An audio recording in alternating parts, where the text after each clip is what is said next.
You're listening to Mustang Basketball on the GLR Radio Network.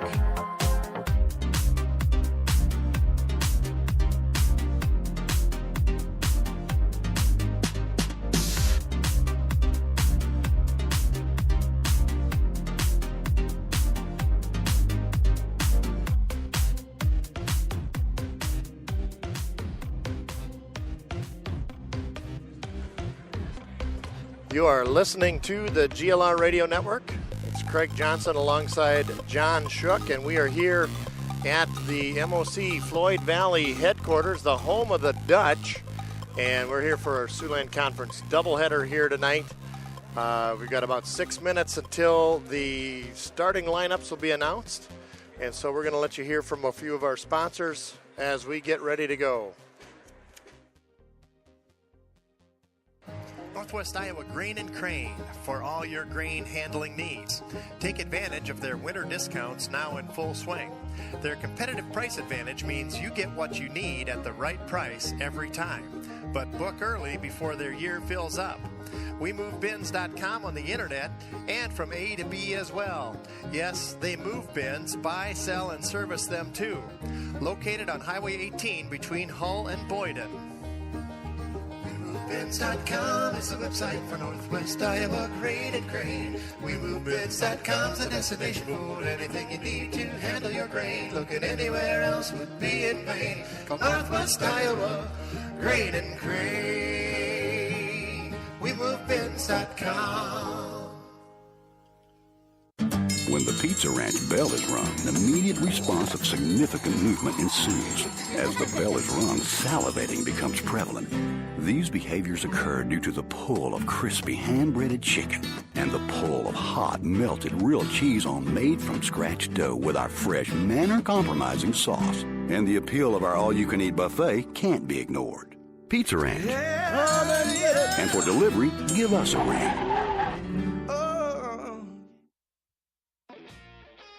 This is Greg Hellinga of Security Savings Bank in George. The SSB team has had a great season, just like the George Little Rock Mustangs. SSB has assembled an all-star lineup of top-performing products and services that will be hard to beat. Visit ssbia.net or stop in at one of our locations, Larchwood, Inwood, Canton, or George, to see what one of our star players can do for you. Congratulations to the George Little Rock Mustangs and best of luck in tournament play. Member FDIC. Hello basketball fans, Jim McConnell here, inviting you to dribble down to Northwest Consultants in George so we can pass along a quote to you on your insurance policies. We will screen our list of companies and then shoot you the best deal possible. We're sure you will jump for joy at the low cost and great coverage we can give you on your home, business, farm, auto, health, and life insurance. Call 475-2610 or stop in and see us at our office in George, where you can have all your insurance policies in one basket.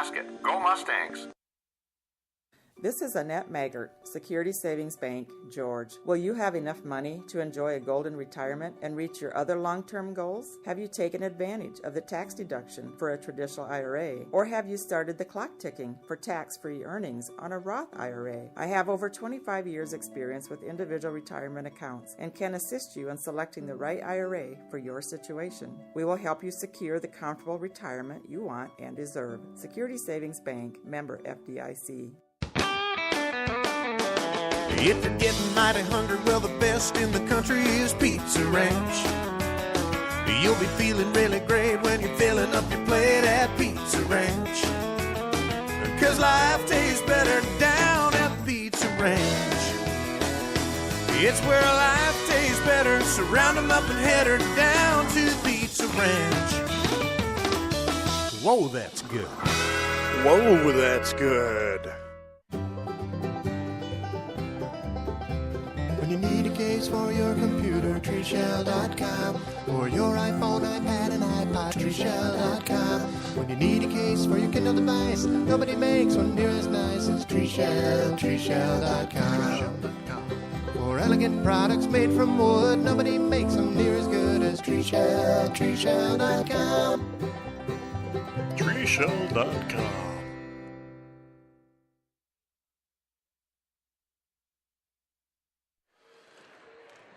I want to thank all of our sponsors, including our game sponsors tonight. Yes, for the girls ball game here at MOC, Siouxland Conference basketball here. We're at MOC Gym here in Orange City in the George Little Rock Mustangs taking on the MOC girls. And the game sponsors for the girls game is Jerry and Amy Jerns, Arlen and Rosalie Aarons, and Dennis and Laura Nightingale. So we want to thank those three couples for sponsoring the girls game here tonight at MOC. MOC girls come in the game here with 3 wins and 7 losses. They're averaging 47 points a game. The George Little Rock girls are coming in here with a record of 3 wins and 8 losses, and the George Little Rock Mustang gals are averaging 43 points a game. So, just a 4-point difference there in scoring. So hopefully we'll have a good game here tonight. Girls come off of a win last night, beating Harris Lake Park by a score of 53-46. So Greg Johnson along with me here tonight, and he's got all the equipment set up here, and all I got to do is sit here and talk a little bit. Yeah, we're just going to enjoy this vantage point. We're at the high point in the gym here, right across from the home team fans, and we are set for a good Siouxland Conference doubleheader here tonight. This is the second time that the girls teams have faced. This is the second time this season. First time for our boys. So it'll be a brand new event for the boys squad, but we'll see the girls play the second time this season. And so just a little note, our JV boys lost by 3 points earlier, but our JV girls won by about 12 points, somebody told me. So a good outing so far. We're splitting the score here on the JV side. JV boys had a chance to win there with about 20 seconds to go. They shot a 3-pointer up, but just a little short, and they had a foul, I guess, and so they lost by 3 points. Otherwise, if they'd have made that 3-pointer, they probably would have won by 1 point. But so we had a very good outing, and ball didn't bounce their way at the very, very end. So yeah.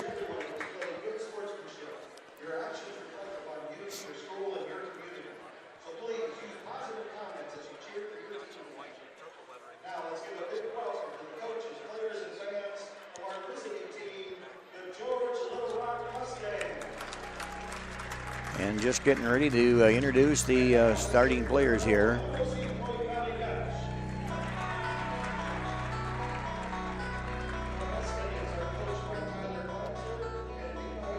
Yep, Mustangs are coached by Tyler Glanzer and Levi Judge, and MOC girls are coached by Galen Vaness, Jackie Olson, and Stefan Sanford.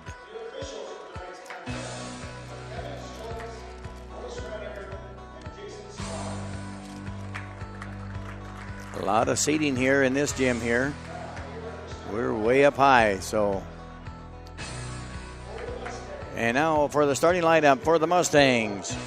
Number 1, junior Kayla Gherkin. And for the Dutch, number 4, senior Lily DeHaan. For the Mustangs, wearing number 4, Michaela Johnson, a junior. And for the Dutch, a senior wearing number 12, Ashley Kelderman.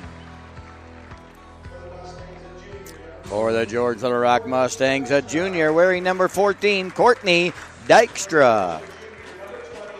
And for the Dutch, a junior wearing number 20, Zoe Heemstra. For the Mustangs, a senior wearing number 20, Mackenzie Berg.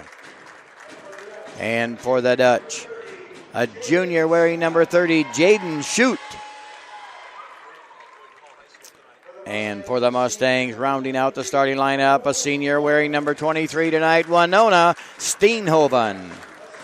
And for the Dutch, a senior wearing number 32, Corrine Weiss. And now our national anthem.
And a very nice job with our nation's theme song there by the MOC Floyd Valley Pep Band.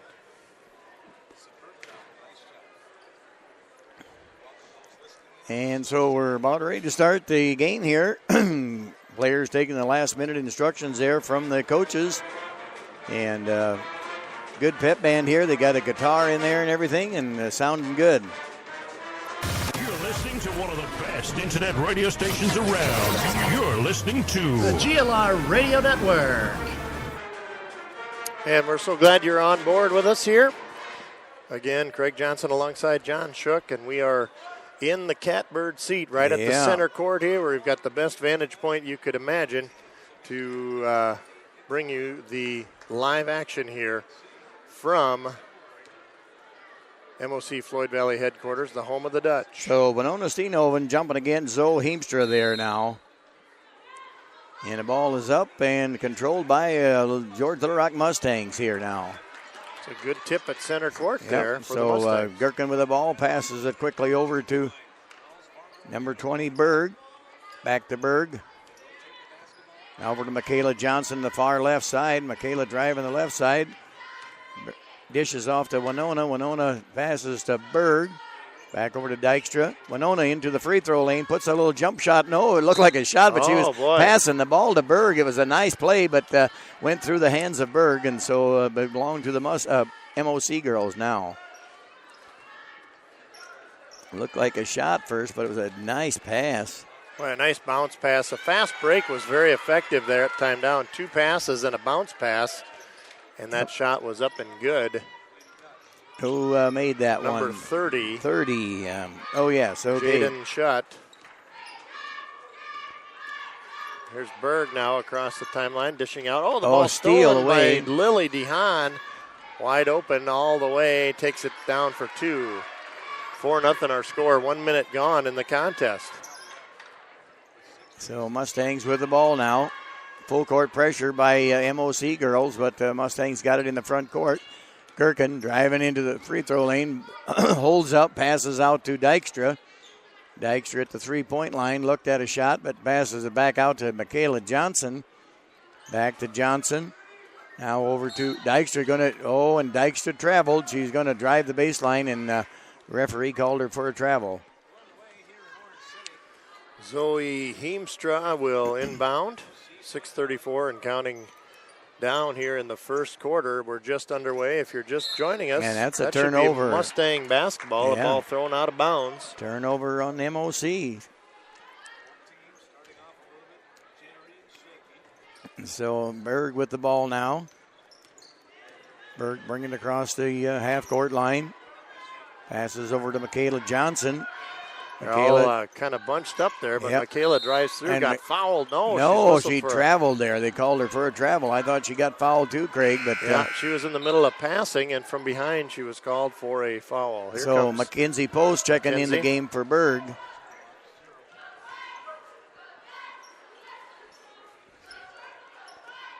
Here's a long pass ahead to nice steal there away by Steenhoven there. Got that ball stolen away. Quickly pass ahead to Post. Post puts her in for 2 points. It's a great fast break by the Mustangs. Yep. 4-2 our score early on here now. There's shot from the left side. Quick shot and no good. And Steenhoven with the rebound. Steenhoven had a lot of rebounds last night too in the game. Mackenzie Post now with the ball. Passes over to Gherkin. Back over to Dykstra in the far right corner there. Dykstra passes up at the top of the key to Steenhoven. Steenhoven puts up a little 5-foot jump shot, but no, off the back of the rim. Rebounded in the hands of MOC.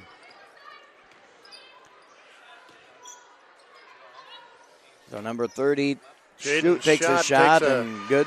Left side, about 12-footer, I'd say. Yep, makes our score 6-2. Post now with the ball for George Little Rock Mustangs. Mackenzie Post passes off to Gherkin now. Gherkin driving around the right side. Passes back out to Steenhoven. Steenhoven, a lot of tough defense and ball taken right away from Steenhoven by DeHaan. And now Michaela Johnson quickly recovers and got the ball again. So we're back on offense. And that pass just a little too hard there by Steenhoven to Gherkin and went through the hands of Gherkin and out of bounds.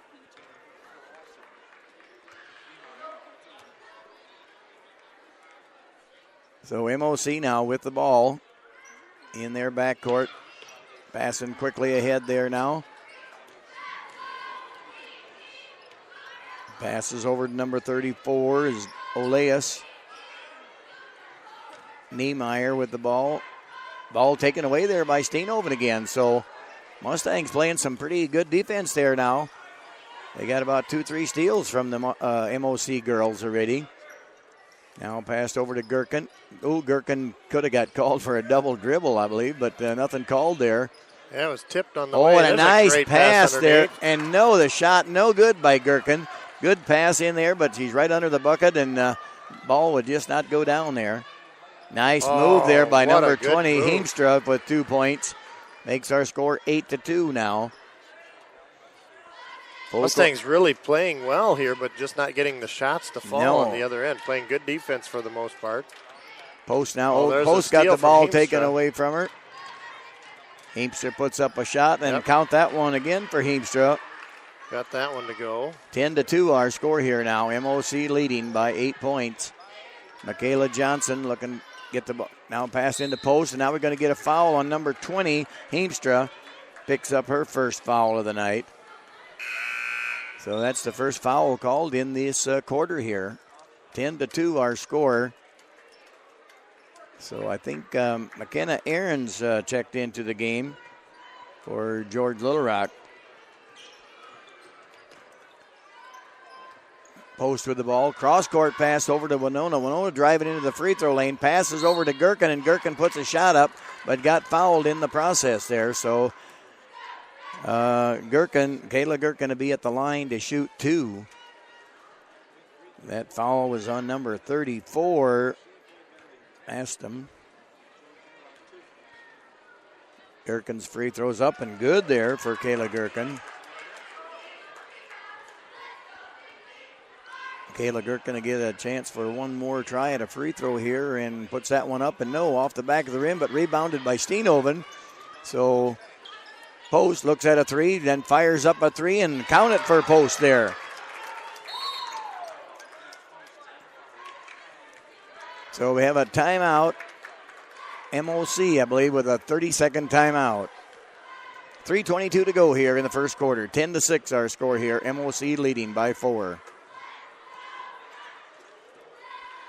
So we want to thank the sponsors, Jerry and Amy Jerns and Arlen and Rosalie Aarons and Dennis and Laura Nightingale for bringing you this girls game tonight on the GLR Radio Network. Well, we do have the daunting task, a fun task, a great job of picking the Pizza Ranch Impact Player of the Game. I want to thank the George Pizza Ranch for sponsoring that. And so following the conclusion of this varsity matchup, as well as the boys matchup to follow, we will be picking a Pizza Ranch Impact Player. And it seems to me it gets tougher every night. We have to do that. You just could give it to a lot of the players, Hey, there's another steal, but the Post went out of bounds. She did not. The ball was out of bounds before. It was clear across court here from us, so hard for us to tell. But right in front of the official, she let it go out, and never it touched it. belongs to the Mustangs. So Post now with the ball, passes quickly ahead over to Dykstra. Dykstra had to leap high to keep that pass from going. Post driving into the free throw lane, puts a shot up, no good. Gherkin puts a shot up, got the rebound, no good. And now here goes MOC on offense. This is Josie Mazdam. And there's going to be a foul on Gherkin. At the elbow there, fouled by Kayla Gherkin indeed. Her first foul. So that'll put Josie at the line to shoot 2.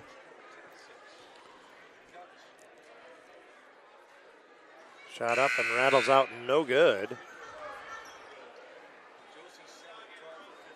3 new girls coming in, 4 new girls for MOC.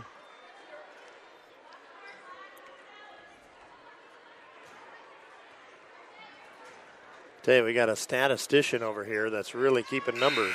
Free throw was good, the second one there for Josie Madstam. Free throw made. 11-6 our score now. So Mustangs put the inbound pass there over to Gherkin. Gherkin getting pressured pretty up, but here comes McKenna Ahrens across the timeline. Passes into Post now. Post over to Dykstra driving the lane, and Dykstra got fouled, and so Dykstra should go to the line to shoot two here. That foul's on number 4, Lily DeHaan.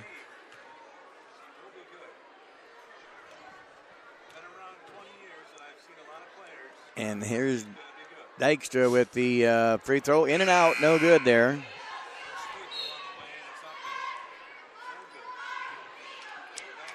Here comes Madison Dreesen in for Winona Steenhoven, taking a seat. So Dykstra with her second free throw now. That's up and good. Count it for Dykstra. 11-7 our score, 2:30 to go.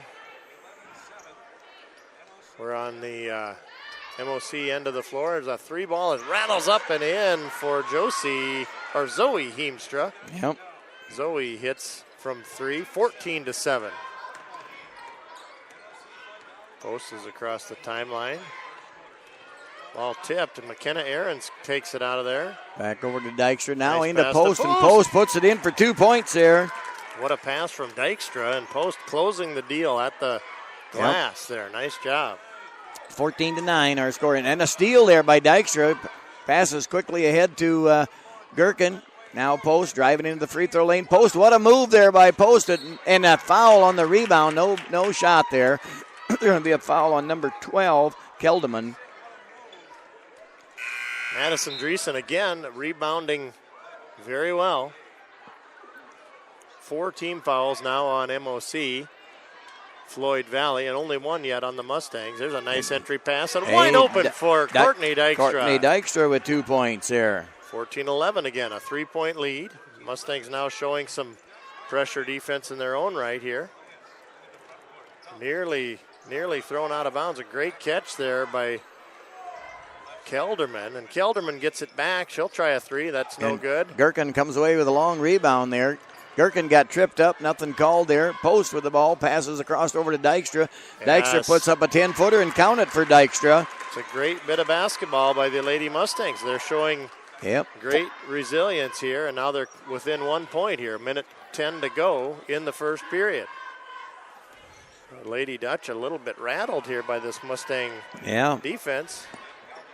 And Jaden Shutt passing around to Lily DeHaan, out to top to Kelderman around the left side. Now less than a minute. Scott with a shot. Good. Rebounded by Dykstra there. Gherkin with the ball, passes it back to Dykstra. Dykstra bringing it across up in the front court there. Now over to Post. Post driving around the right side, looking for an open girl underneath. There goes Dykstra in the lane. Then Post makes a move, passes it over to Ahrens. Back over to Gherkin again. Dreesen. And there's a 3-point count it there for Dykstra. With the last 3 baskets. That puts the Mustangs into their first lead tonight, 16-14.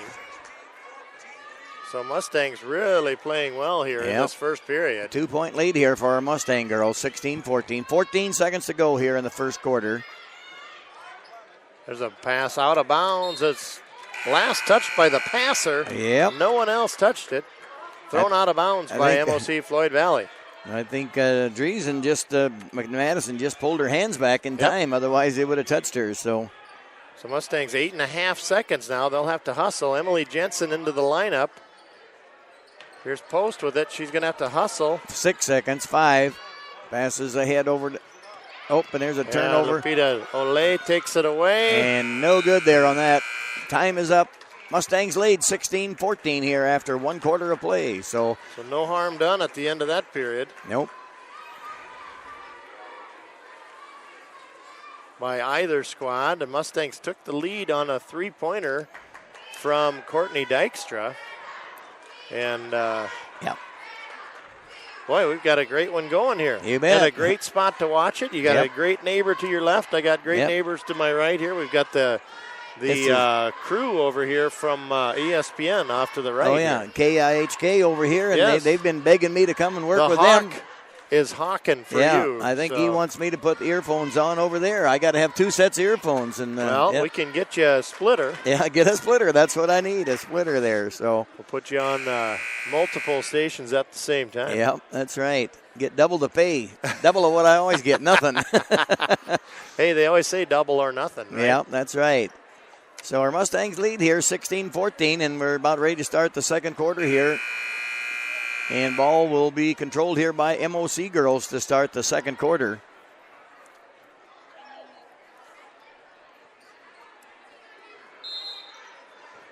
Underway. And we are rolling the clock again. 16-14 Mustangs. Now we've got Delaney Niemeyer in, and there's a shot from Scott up and off the rim. She's going to almost gets that. Yeah, that Michaela roll. Johnson coming away with a rebound, and there's a pass just too far. Pass. Yeah, that's just too. Post knew it. She knew it the minute she let go of it that it wasn't the best pass in the world. Nope. Just over the head of the outstretched arms of her teammate. Oh, and now there's a turnover.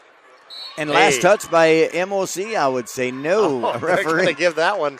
Yep. Aiming to our left. Referee. MOC going from right to left on your radio dial, on your browser, on your phone, whatever you're listening to us on.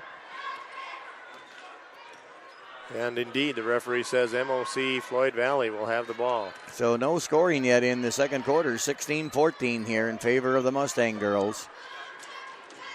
Scott now to Olay underneath, top of the key to Niemeyer. Olay at the elbow, skip pass, and a tip pass, and Scott will take it into the paint. Oh, we're going to have a foul on, could be on Post, probably. Yeah, Mackenzie Post picks up her first foul.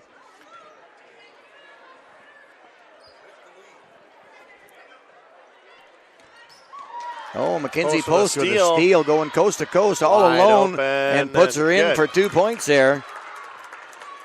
Wide open and good, coast to coast indeed. And there's another steal there by Steenhoven. Boy, he jumped up high to steal that ball, and Post now driving into the lane. Post passes over to Steenhoven, back over to Jill Nightingale. Michaela Johnson with a 3, no good there. Rebounded in the hands of number 20. That's exciting basketball for these Mustang fans. They're watching a great outing here by the GLR Lady Mustangs. That shot is up and off the glass and good. The putback, however, goes in for Zoe Heemstra. Gets that to rattle down and in. Makes it 16 points for MOC. 18-16 Mustangs in the lead here. So Mustangs with the ball over to Jill Nightingale. Back over to, a travel on Steenhoven. Steenhoven, a little frustration there in the call, but I think she traveled. So Dykstra coming back in for Post. Post taking a seat on the bench now. Corrine Weiss in for the Lady Dutch. Oh, a nice steal by Michaela Johnson. She just stepped right in front of that. And now we're going to get a foul on number 10 is a Niemeyer. Niemeyer picks up her first foul. And you know what? Emily Jensen really scrambled to that corner to get that rebound, and she was fouled from behind by Niemeyer.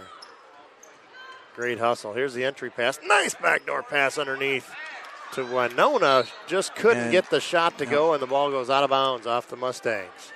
Man, Mustangs have got the handle on this bucket here tonight. Yep, they've had some good shots there right underneath. And Lupita Olay now to Delaney Niemeyer. Niemeyer goes to the right side. Oh, that was a near steal. Rickel Notham, the shot up and good. Good there by number 22. It's a tie ball game, 18 all here. So Gherkin with the ball now, passes over to Michaela Johnson. Back over to Jill Nightingale, or Jensen, rather, excuse me. And Winona took traveled a step again. Quick with that first step, but getting called for that. Unforced turnover there again. 5:32 now on the clock and counting down. Johnson swiping at that pass. It goes over to the right side and going to get a foul on Mustang girl there underneath. Yep. Lily DeHaan had That's on Winona, I Yep, believe. Winona. Lily DeHaan had made a good move to the low post and got fouled from behind. Lupita Olay taking a seat for the Dutch. We've got blood, I think. I think it's whistled dead. I'm not. Somebody's bleeding. Somebody's There's got blood on the ground. floor or something. They're checking everybody's arms out. I think is it Gherkin with some blood on? Or maybe who? Courtney. Or Courtney Dykstra. I don't know. They're looking at her arm. Probably Is there just a stat for that in the iPad? Yeah. Just got to. Going to take a quick timeout Gonna here take as a the timeout, I officials guess, attend yep. to this. I didn't even hear a blood-curdling scream before that happened. So it must be a scratch on the elbow or something. Probably a scratch there, a girl's fingernails or whatever. So they So just got to get her taped up, and then they called a timeout so she could stay into that. I don't know if they even called a timeout. It's an official timeout, I think. They didn't. Oh, no, they still got blood on. It was Gherkin on the Gherkin's elbow. now sitting down, and now Mustangs watch the entry pass, and it's rebounded a good there rebound by on the weak side from the missed shot. Dykstra going all the way, puts and a shot up, no good. Good effort there. Here's Lily DeHaan now across the timeline for the Dutch. Madison Dreesen set to check in. Niemeyer at the top of the key, well defended.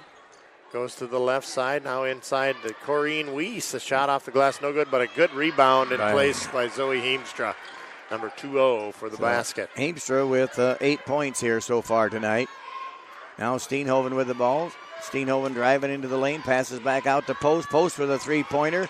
Off the rim, no good, bounced around. Could have just well went in, as not, but. Lily DeHaan. Oh, it's going to be. It should be. Gotta be. Yes, it is a charging foul. Oh, what a defensive spot there by Mackenzie Post. Now she's got the blood on her elbow. I don't know. She fell and hit her elbow kind of hard. So that foul was on number 4. Lily DeHaan's second foul. 6 team fouls now on the Lady Dutch. 3 on the Mustangs. Post in the game yet, even though she kind of hit her elbow kind of hard on the floor with that charging foul on she took. So yeah. Kayla Johnson with the ball. Passes over to Dreesen. Dreesen at the top of the circle. Dreesen floating down underneath, trying to get open there now. Post with a three-pointer and no good there. Boy, a good rebound by the Dutch. Mustangs had a crack at it. Here's a pass ahead to Heemstra, wide open on the fast break, up and good. So Heemstra with 10 points now so far. So MOC has weathered some of this storm here. The Mustangs had gotten up to a 4-point lead. 22-18 our score. MOC in the lead here. Yes, and now the 8 unanswered points here have swung it the other way. 3:44 to go. 3:40 to go here in the second quarter. Ball in the hands of Dykstra in the corner. Dykstra driving the baseline. Dykstra puts a shot up, no good. Got heavily guarded there by number 20, Heemstra. Yeah, it's good defensive stand that time down. That shot is blocked. Yes. By Jensen. That shot was up by Josie Masdam. Passed ahead to Post. Post going to drive into the free throw lane. Puts a nice move on him and puts a shot up, but no good. And rebounded by Dreesen. Free ball for... Oh, and there could be a foul after the shot. Michaela Johnson. Yeah, puts a three-pointer in. She hits the 3. Yep. It's a long time after the shot. The shot went in. I'd say it's after the shot, and so we're going to see what the just be out reports. Of bounds. Nope, they're going to put her at the line. The 3. They're going to put a foul on number 22, Rickel Notham.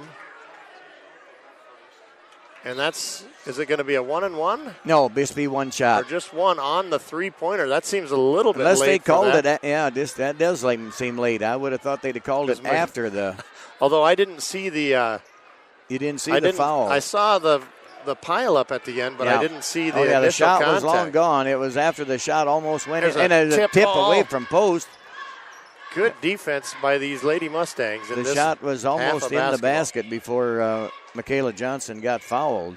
That was a long time gone. Here's a 3-ball up and good. Wow. For Melanie Niemeyer. It's a full a full yard behind the arc from the looks of it here. Makes our score 25-21 in favor of MOC. See, Gherkin's got a wrap around her elbow there now, so she... Nice pass inside the post. Puts Puts count it for post. Nope. They're going to call her on an offensive Really? charge. Yeah. Oh, boy. That I didn't look at it that way see myself. it that way, but nope. They're going to call it, whistle it on Mackenzie Post. So Driesen taking a seat, and Aaron's checking back in there for Michaela Johnson also. I guess Michaela Johnson went out, and Aaron's come back in. Yep. Driesen is still in the game. Michaela hit that great three-pointer and then ended up underneath the Lady Dutch player, and they gave her a free throw. She didn't hit that free throw, and then... If that was a seventh foul, she should have really had the one-on-one, but... Here's a tip ball. It's into the hands of Niemeyer, and Niemeyer Tough ahead. defense there by our Mustang girls. 3 seconds should have been called on number 20. She never got out of it. And they got it. You called it. You saw it happening, and that's a 3-second call on number 50, who's not in the roster here for the Lady Dutch. No, she's not on this Magic again. So Aaron's with the ball, passes it over to Dykstra. Now what? Dykstra traveled? That's I don't not a know. travel. He's no. calling that from behind. He doesn't see the ball is not stuck in her hand. Right. That's two from that angle. That they called on traveling, and it was not. 25-21 our score. 2 minutes to go here in the second quarter. I'm sure it was from where he stood. Yeah. Here's a three ball. It's turned away. Now Niemeyer on the right side. Now into the post. Oh, a nice block away, there by... blocked, and it's Mustang basketball. Yeah. Good defense by the Lady Mustang. They have played a fierce half of basketball Yes, they here have. on both ends of this floor. 25-21. 1:47 to go. So here's Gherkin with the ball across to the front court. Passes over to Ahrens. Ahrens picks up her dribble. Passes over to Gherkin again. Gherkin into the far right corner to post. Post seen an opening in the lane, but got heavily guarded there by number 10 Niemeyer. Could not make it. And Madison Driesen. Oh, Madison Driesen. What a move by Madison for 2 points, huh? Yeah, great pass and great movement from Madison to get herself free under the basket. 25-23, a minute 15 to go in this first half. Pass across, shot up, and no from three. Could be a foul on number behind. 30. Number 30 over the back. And Jaden Scott, I believe her first foul. Is that her first?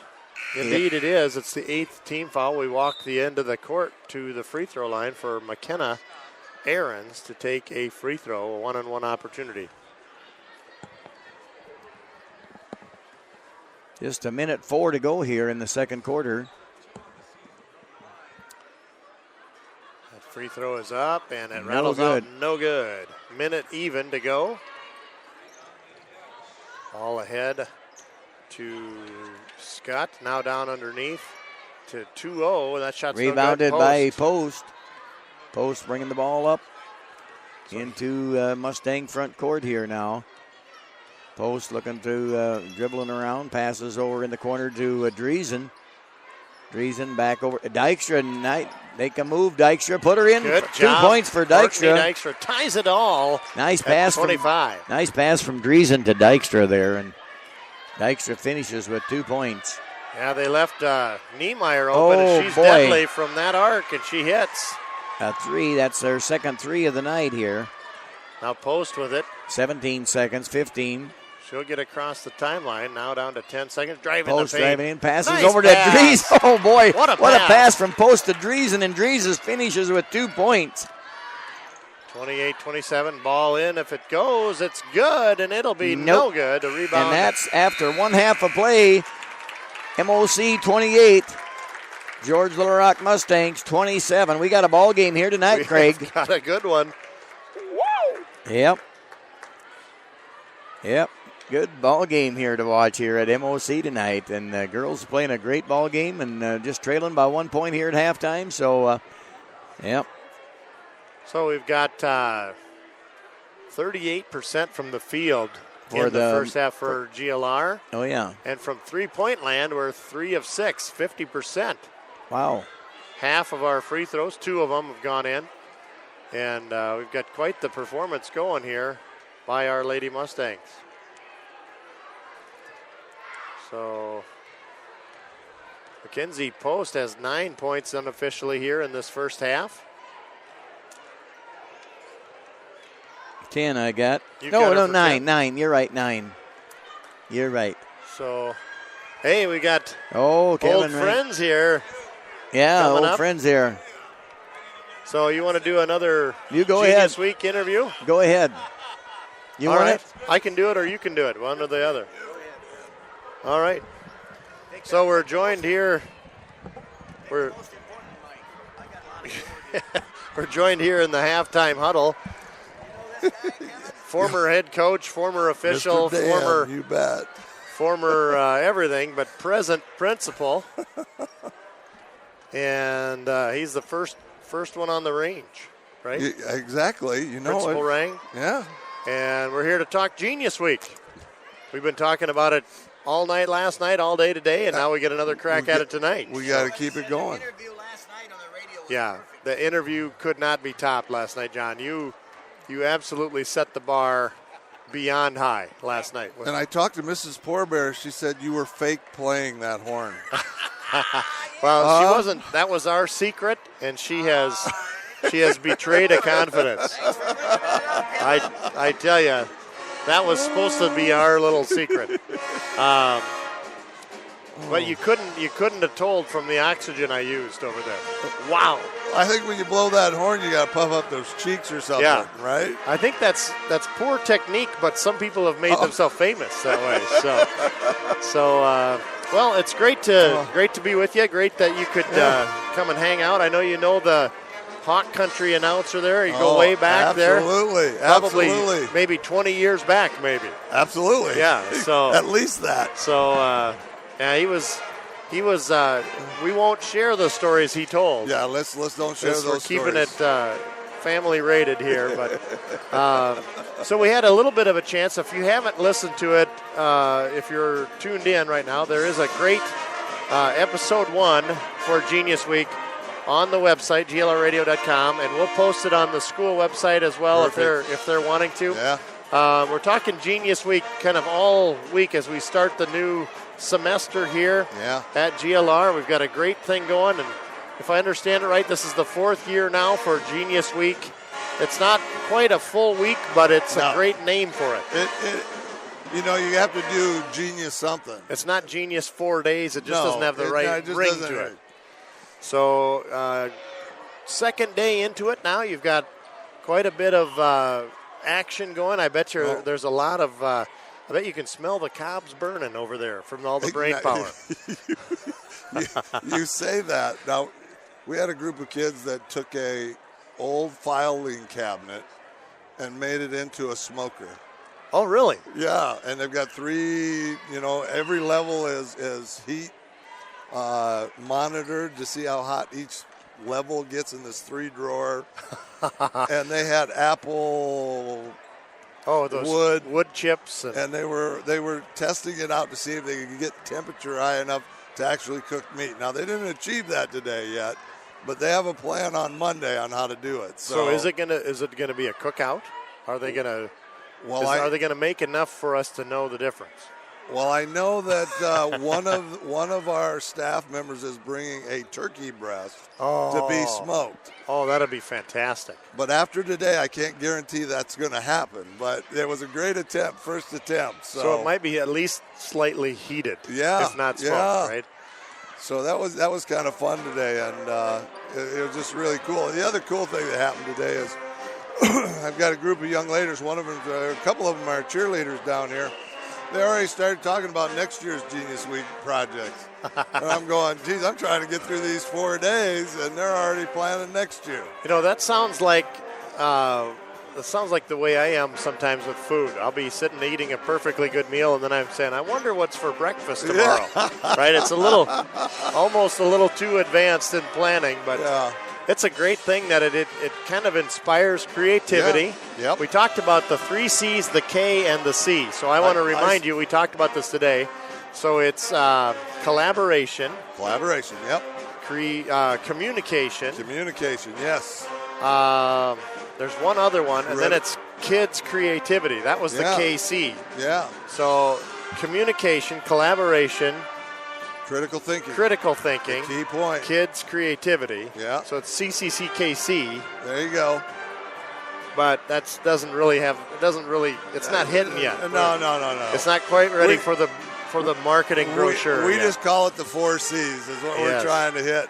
But critical thinking is a rare commodity out in the real world market. Yep. So if you're inspiring students to work with critical thinking, and I don't mean, wow, that's a really bad sweater today. That's not what I mean by critical thinking.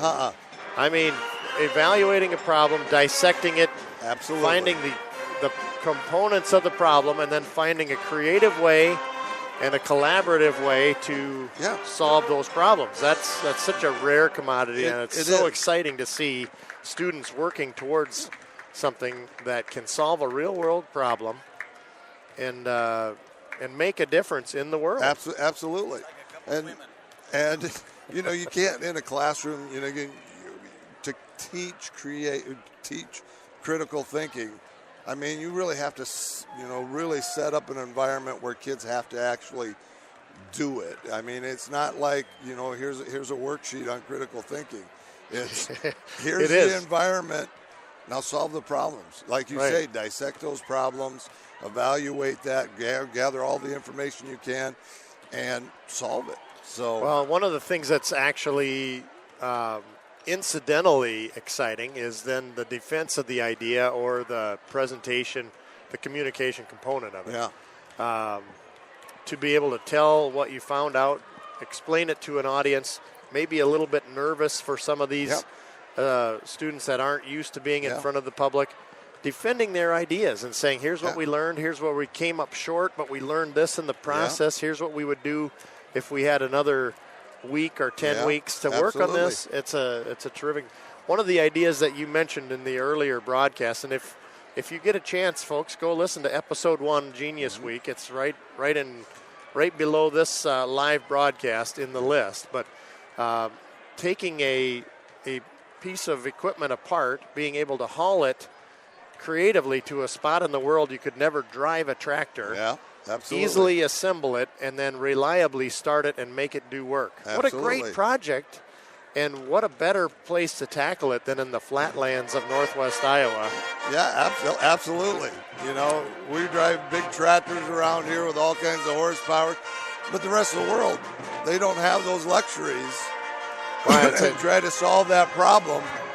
It's a great thing. So that's an exciting one. I know that you've got the Mom Won't Let Me Have a Dog group, and that they're working on patents, and there's a lot more projects than what we can get to with the time allotted here. But just wanted to thank you for bringing us this update. I wanted to just say GLR and the George Little Rock Community School, this is kind of semi-official wording here, but they provide an academically challenging and distinctive education in northwest Iowa. I think you could argue that especially this week, right? Yeah. So if you have a student at GLR, they're likely to experience a unique educational experience tailored to their needs in a safe and secure environment with a close-knit community of teachers and parents. That's one of the things that makes it so great. That's why we're special, yes. So GLR offers a wide variety of classes and a challenging curriculum exemplified and magnified by Genius Week. A few of the innovations indeed are Genius Week. Yep. One of the bullet points, our students have an average ACT score of 25, which is way above the state average. Oh, way above. Fantastic. Yeah. Our elementary students will learn math. This is by CGI. Yeah. Is that computer-generated graphics? No. Not like Spider-Man? No. Cognitively guided instruction. And it's really getting kids to understand numbers and not just memorizing algorithms. Right. And not counting it on the fingertips, right? Yep. So that's a research-based approach that prepares them to compete. Yeah. You have to be able to compete in a global society today, not just We're not just in the county. Yeah, we're not competing against Central Lyon or Sibley. We're competing against the world. Right. One of the things in the middle school that's unique, too, is the student conferences are student-led. Yeah. So they have to defend their own performance in the classroom. With their parents, too. With the parents present. So, well, thank you, Principal, and want to thank you for bringing us the updates. And we'll keep checking in with you as the Genius Week progresses and then further on throughout the semester. So that's Principal Kevin Rang from GLR, our high school principal. We're back underway to live action here, and Winona Steenhoven makes a basket there. Got herself wide open. Here's a 3-ball in answer, no good. Scott with a rebound, fought for by Post, and Post tied up by Heemstra, I believe. And now it'll be inbounded by Lily DeHaan. DeHaan over to the corner, now underneath to Heemstra. Ball tipped out of bounds. And last touched by MOC Floyd Valley. The Mustangs will have the ball from the looks of it. So 28-29 our score here in favor of the Mustangs. Mustangs leading by 1 point. Well, that was quite a conversation you had. Yeah, I'll tell you what, the ball game was going on. You guys still talking. I thought there was a couple of women talking there. There's a Dykster with a 3, no good, but rebound, no. Off of Steenhoven, I guess, so it'll be MOC's ball here. Yeah, I had to look around Kevin to see what was going on there for a while.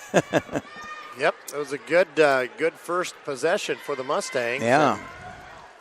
They take the lead on the first time down the floor. Now in defense, and MOC looking in offense to work it inside. And a reach around there by Steenhoven. That's going to be a foul on Winona.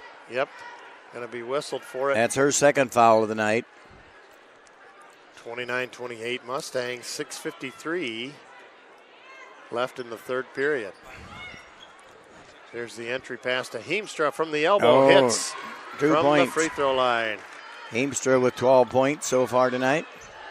And a steal on the next play. And then it's going to be a foul on Gherkin on the shot. So Lily DeHaan picked the pocket of that passer, got herself to the free throw line, and now MOC with a 1 point lead, and Lily DeHaan at the line to shoot 2. First one up and short off the front of the rim, no good.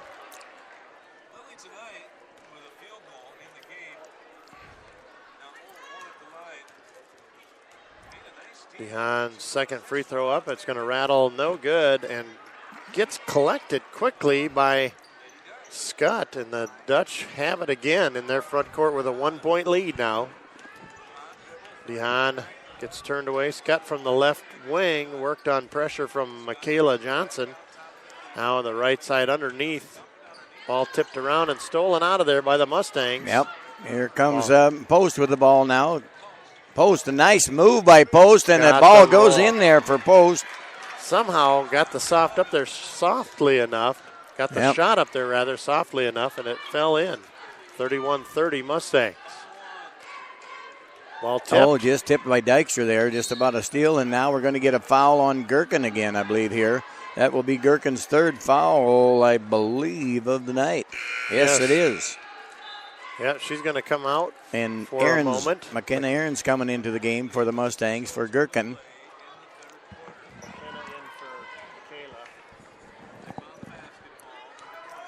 And here is Delaney Niemeyer now in for the... Our score still 30-31 here in favor of the Mustangs. Lady Dutch working to the right side. Shot up and from 3, no good. Rebound to the weak side to Michaela Johnson. Post with the ball now. Post dribbling around in the top of the circle there. Looking to get something going here now. Passed over to McKenna Aarons. Cross court. There's Post 3-point area. She loves that shot, but no good there off the rim. That was the shot they wanted. It did not fall, but good possession that time down for the Mustangs. Here's Scott looking at it. Now around to Heemstra. Back left side to Scott. She'll go cross court. Wait, there's a three-point shot going up. Man, count it there. For Ashley Kilderman.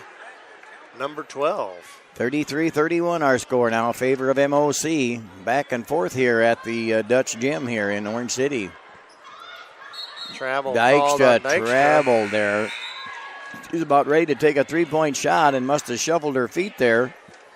Referee right there by her and called her for a travel. So Heemstra will inbound to Niemeyer. Niemeyer, over to the long pass. Far corner, and another shot from Kelderman just inside the arc.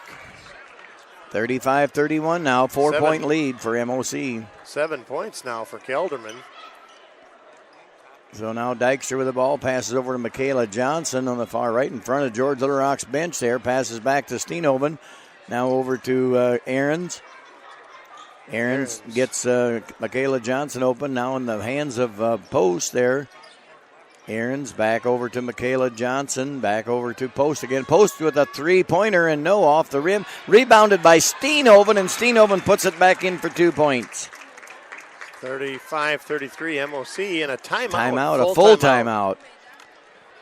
Winona Steenhoven with the last made basket there. A great job by the Lady Mustangs in the early going. 4:22 on the clock. We've got time for a update from our sponsors.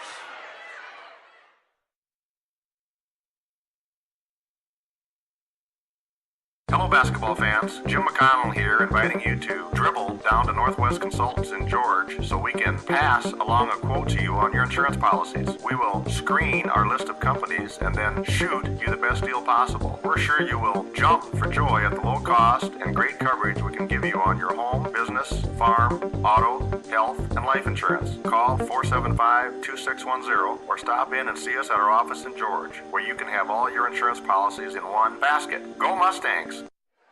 Go Mustangs, that's for sure. Go Mustangs is right. We have got a great ball game going. Yep. And it's a blast. It's a great spot to watch this ball game from, and a great ball game being played by both of these teams out here on the floor. As you said, John, the lead going back and forth. It's in the possession right now of the Lady Dutch.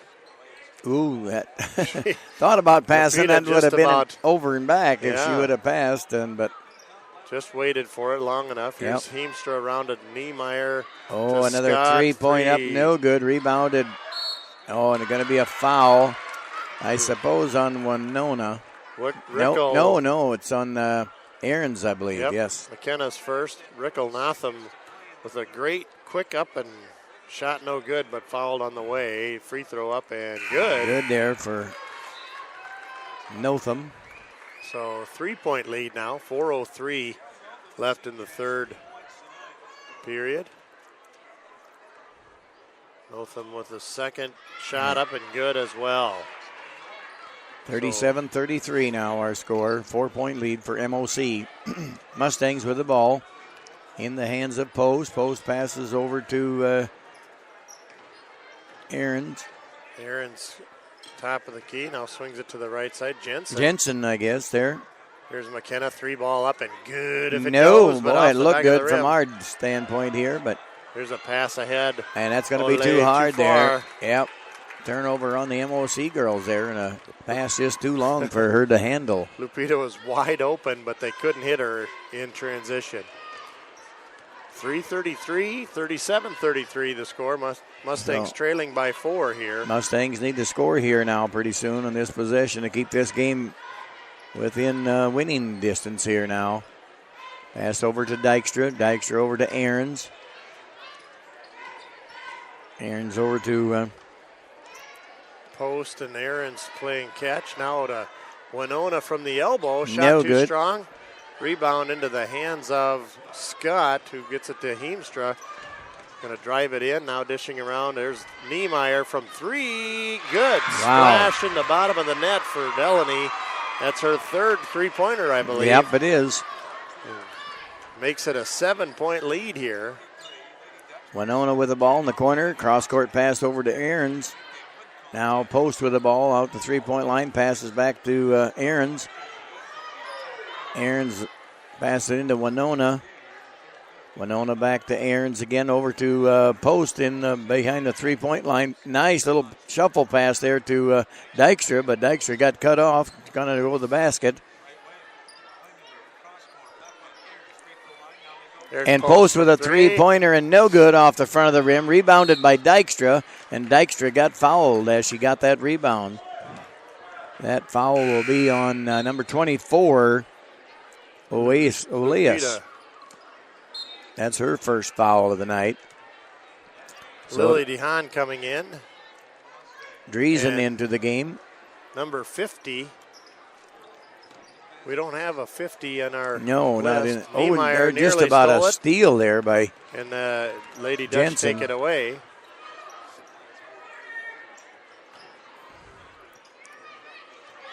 Lupita with the rebound up and good from the left elbow. Now it's 42-33. Yeah, 9-point game now all of a sudden there.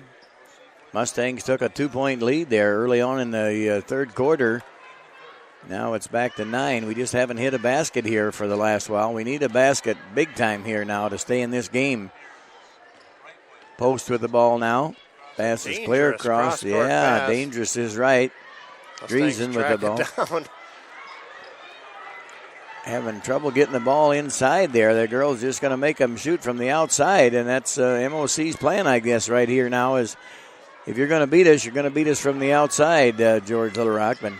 Nice pass. Oh, just too short, and it's stolen away. It was a good idea there, but Notham took it away. Now ahead to DeHaan. Got to have a stop here. Underneath the 50, just tall, lanky girl makes a nice shot for MOC Floyd Valley. Makes it an 11-point ball game now. So Mustangs have gone quiet on the scoring front here in the second half of this third period. And the result is an 11-point lead. Post clears her way around to the right side. Gets Jensen got the ball, passed over to Aarons. Now on to Driesen on the far right corner here. Good catch and a good shot there by Dykstra, but no good. Here's the Mustangs. release and the fast break by MOC. They'll pull it back. DeHaan will go over to Niemeyer, wide open again from three. They're just getting hot now, MOC. Just deadly from three. Yep, that's her fourth three. MOC just turned up the gas here and just got hot in their shooting, and Mustangs cooled off here in the third quarter with their shooting. Only scored 5 points yet here so far in the third quarter, where MOC has scored 19 points here in the third quarter to our 5. So that puts the score at 47-33 right now in favor of MOC. Yeah, it's just been a quiet climb uphill, and it's been a escalation of that score, and now it's 14 points. Mustangs had a 2-point lead earlier in this very period. So just the shooting went a little cold here for our Mustang girls. And well, I want to throw a shout out to back home. There's some folks listening. There's a lawn chair at the end of the driveway. Oh, so they're getting it right. They're getting it loud and clear. Good, right in the living room there. And so I want to throw a shout out to Angie back home. And Journey and Jameson are listening. They had a nice Pizza Ranch pizza earlier. Oh, really? For supper. And want to thank them for listening. Thank you, guys. And we'll see you later on when we get home. 20 seconds to play here in the third quarter here. Be nice if the Mustangs would score here in this quarter now yet. Now what? Jensen called for an away from the ball offensive foul. Wow. It's not the outcome they were looking for with that last possession. Niemeyer takes the entry pass. Going to go down to the corner to Heemstra. Gets it back over to the left side to Scott. Scott will float it in. And get another point get there. It to go. That's her first bucket of the night, and that's the end of 3 quarters of play. Wow. So 49-33, the end of the third period. A big difference in the they scored. They scored 21 points there in the third quarter. MOC did, and we scored 5 points. So got ourselves kind of dug down in a hole here now. But anyway, we want to thank Jerry and Amy Jerns and Arlen and Rosalie Aarons, and as well as Dennis and Laura Nightingale for bringing this girls' game to you tonight here from MOC. So, got 8 more minutes to go here. So hopefully our Mustang girls can get a little hot here and get some three-pointers made again and get back in this game and at least make a close game out of it and even maybe come out with a victory here. Well, certainly not out of the question. They've been playing exceptional basketball. They just went dead cold there at the end of the third period. Yeah, just could not get a bucket to go in. And the MOC got exceptionally hot. Yep. Niemeyer with, I think, 5 made threes, or is I it have 4? 4. I have 4 down for her. Deadly from the arc. So here we go, starting the fourth quarter here with Mustang ball. Over to Jensen. Now Driesen's got the ball, passes it into Dykstra. Dykstra passes back out to Post. Post with a little jump shot from the free throw line. No good. And there's going to be a blocking foul. No. Called a charge on Heemstra. Wow. Yep. Called a charge on Heemstra is right. Heemstra must have cleared her out with the elbow. Yep. Second foul called on Zoe Heemstra. So credit Post with taking the charge there. Yep. She's taken 2 charges tonight, hasn't she? 2 of them tonight. Couple of quick substitutions here. Yep. Jensen out. And Michaela Johnson back in. Kayla Gherkin over to Michaela Johnson. Now Gherkin right wing, top of the key. Go left side to Post. They're playing catch around the top, trying to get something working inside. Driesen working hard underneath, trying to get open, but they just don't seem like they don't get the ball into her there now. She's fronted and double teamed. Double teamed. Oh, Driesen had the right idea, going to drive the baseline, but dribbled it off of her foot, I believe. So it's out of bounds off the Mustangs. 49-33 our score. 7-11. 7-11, 7-09, counting down here in the fourth period. Mustangs need to get a stop here.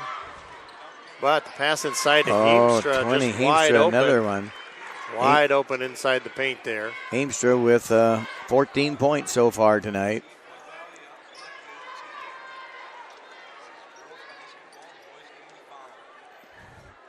GLR with the basketball. Michaela Johnson passes over to Steenoven and Post with a three-pointer, and no, not off the back of the rim.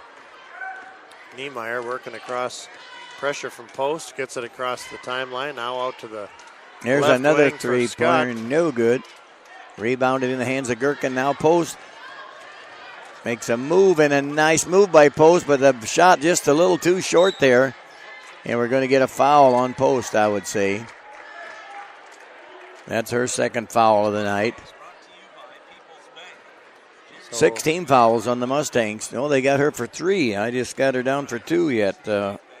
Mackenzie Post, but they up on the board. They got 3 fouls on her. 51-33 our score now. Well, here is Heemstra from the right wing. That shot up and no good. And Driesen with the rebound. Ball tipped out of bounds by Heemstra on the ensuing pass. It's just under 6 minutes to go in this contest. Mustangs need to get something going here, and I mean quick. If you'd have told me 10 minutes ago we'd be trailing by 18 points, I wouldn't have believed you, Craig. No, I wouldn't have either. There goes Driesen making a move to the bucket and lost a handle on it, but puts a shot up yet anyway. No good. Nice move there by Driesen. After she lost the ball, she regained control.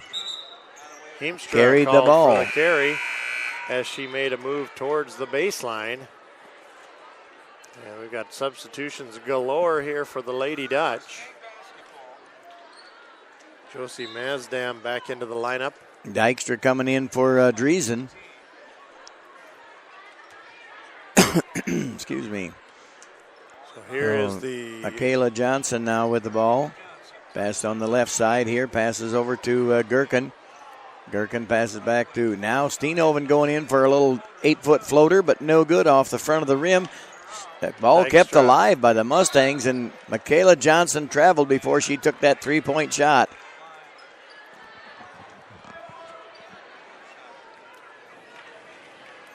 So here is Lily DeHaan across the timeline, 5:15 to go. Dutch really don't need to do anything drastic here, but they'll work it underneath. Nice play underneath to number 5-0. A magic player there. That's her second basket of the night, I believe. Don't have 5-0 on our roster here. There's Courtney with a shot. And she got fouled, so Zoe Heemstra. Courtney will be at the line here to shoot two. Third foul on Heemstra. And at the buzzer, we'll have presumably, we're going to have a timeout. Timeout before the free throws here. So that seems like an odd time for a timeout. Yeah. It's going to stop the play with 4:58 and a 20-point lead. Yep. And as you said, I would not have believed it. No. If you would have told me that's what we were up against. Our here. girls was just really playing a tremendous game there the first half, and that third quarter it just went haywire. They just couldn't make a shot, and MOC got hot the way it seemed and couldn't miss anything. Made about 2 or 3 threes in that third quarter, and yeah. So that's definitely the tale of this ball game. Mustangs had a 2-point lead at the beginning of the third period, and then it kind of went cold after that, and that is where we sit, 53-33 now. Yep. With 5 minutes left in regulation play here. Want to thank our game sponsors here tonight. Yep, that's Jerry and Amy Jurens, Arlen and Rosalie Aarons, and Dennis and Laura Nightingale. Yep. For bringing the girls' action here on the GLR Radio Network. So we're back at live action here with Courtney Dykstra at the line to shoot 1-on-1, I believe, or 2, I guess. First one's up. Good there for Courtney.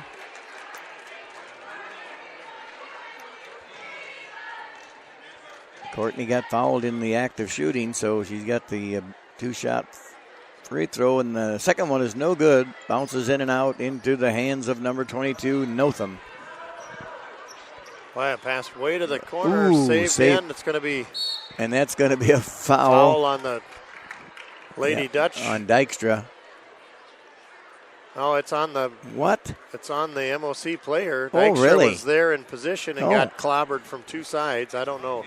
Okay. I guess they called Lily for the foul. It could have been on either of 2 Lady Dutch, but Lily DeHaan there.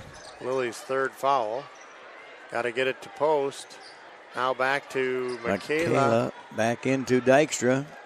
Swings the ball over to post again. Now over to Gherkin. And Johnson thought about a 3, but passed it back out. Post passes it over to Michaela Johnson. Now Steenhoven lost control of the ball and got a. What do we have here? Timeout, I think, before anything was called. Tyler Glanzer quickly called a timeout. Basketball. That's a savvy coaching move there. So there, he's even advertising for us. Hey. He's in the George Little Rock Network there in KIHK. Listen, make sure you listen to GLR Radio Network. Turn your radio on. No, that's good. Someday. Oh, you think so? Huh? Well, I hope so. For all of that officiating, 30-plus years. I got to talk to him about that. Yeah. I might have your job before long. Yeah. How you doing out there? So, okay, it's Mustang ball here as we got 4:20 to go here in the game. So Gherkin with the ball, putting the ball in play, putting it over to Dykstra. Dykstra driving in the free throw lane, passes it back out to Post. Post over to Gherkin, back over to Post again. Back over to Michaela Johnson. Gherkin with the ball now. Dykstra, cross-court pass to Post. Michaela Johnson now over to Dykstra, back over to Post. Post with a 3-pointer and no, in and out, just will not go for Post. First half she couldn't miss them threes, and now they just will not go for her. Now Notham ahead to Lily DeHaan and the Floyd Valley MOC Lady Dutch. So Josie Mazdam now over to Number 12, the shot no good for Kelderman. And the ball Steenhoven hustled for that rebound. We have a jump ball there, and that should belong to MOC, I guess. MOC's got the possession arrow now. 3:33 53 left on the clock. 53-34. Oh, that's too easy. Oh, but she missed the shot there. MOC girl right under the bucket there. An easy bucket, but just too hard off the glass. Dykstra with a three-pointer on the way. No good there. Rebounded in a jump ball. Should be. Oh, no. Post just took it right away. Just overpowered the MOC girl and just took that ball right away from her. Yep. Post now with the ball. Passed over to Michaela Johnson. Mustangs got a score here, and there goes Dykstra with a two-pointer. No good. Rebounded by Steenhoven underneath. Tried to pass the ball back out to Post, but ball taken away by MOC girls. So we got Josie Mazdam in and hands it off to Lily DeHaan. Mazdam inside to number 14. That shot's no good by Nicole Vandermighty. Oh, and stolen by DeHaan and a foul. Foul on Gherkin, I would say. That is a foul. Yeah, that's her Gherkin. Fourth foul of the night there on Kayla Gherkin. McKenna Aarons coming in for Michaela Johnson. MOC coming in with 5 new bodies. So number 4, Lily DeHaan's at the line to shoot the 1-on-1.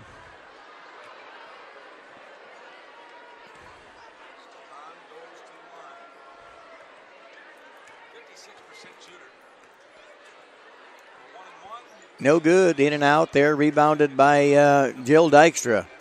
Jill Nightingale, rather. Jill Nightingale, excuse me. Nightingale now with the ball. Passes it back out to Post. Over to Aarons.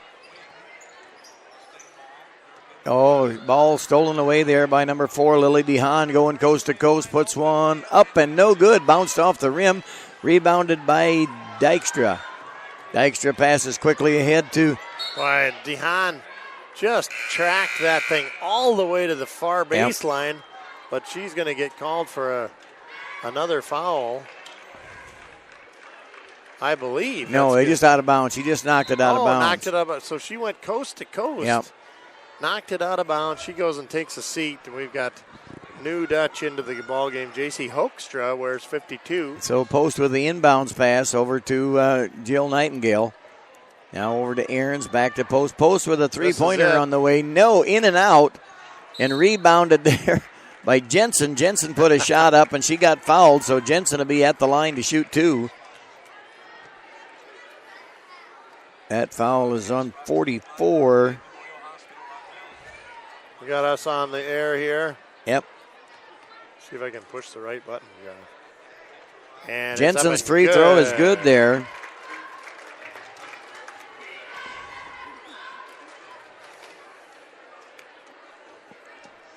Jensen will get a chance at one more free throw.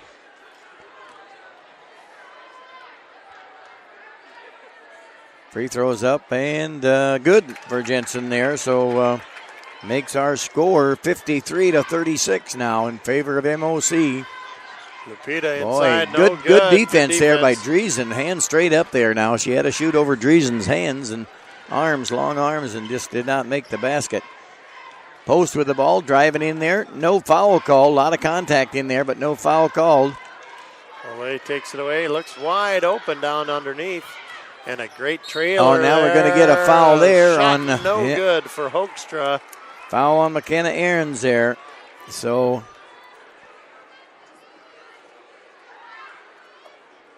it's going to be McKenna's second foul, it looks like. Minute 36 to go, and really has been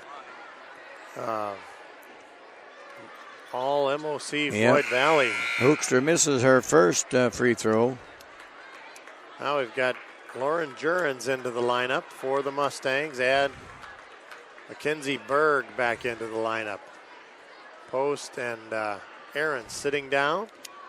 Minute 36 left to go. Free throw on the way. No good there. Good. Rebounded there by Jurens.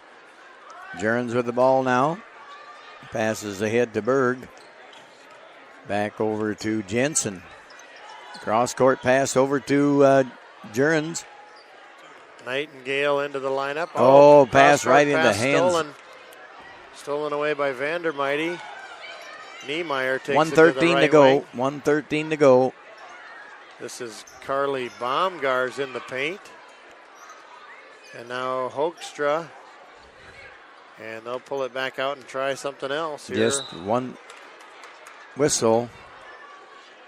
There must have been a travel. I didn't see the call, but no foul called, so it had to be a turnover of some kind. Yeah, I think a travel. 55 seconds to go in the game here. Mustangs with the ball here now. Passed over to Jensen. Now over to the hands of Jurgens. Back over to Driesen. Driesen going to drive the baseline. Got cut off. Passes it back out to Jill Nightingale. And a three-pointer up there by Jensen. No good. Rebounded by Jurgens. And Jurgens got a jump ball. And as she's going to put the shot up, she got tied up. So that ball possession arrow would belong to the Mustang girls right under her own bucket. 36 seconds to play in this ball game here at MOC. Oh, and a shot there by Driesen. Counted for 2 points there. Nice shot there by Driesen. 27 seconds, 53-38. Oh, could have been a travel there very easily. Been a walk. Handed off to Niemeyer. It's 16 seconds. Now she'll go over to Vandermighty. Lost the handle. Jurgens takes it away. Jurgens still got the ball. 6 seconds. Past the hit. And Nightingale will get it back. Jill Nightingale puts a shot up and counted for Jill Nightingale. 2 points. And that's our ball game. 53-40 in favor of MOC. So our girls played a good first half, and fourth quarter wasn't that bad, but if they just could have put the whole game together, why, I think they would have come out of here winning this ball game. Yeah, that third quarter was really the difference to the tail of the tape, I'd say. Yep, it really was. So we've got a 15-minute break. We're going to let you hear a little bit from the local pep band, and we're going to take a breather here, get a little refreshment of some kind, and we'll be back in just before that. Pick a Pizza Ranch Impact Player of the Game, too. Pizza Ranch Impact Player of the Game.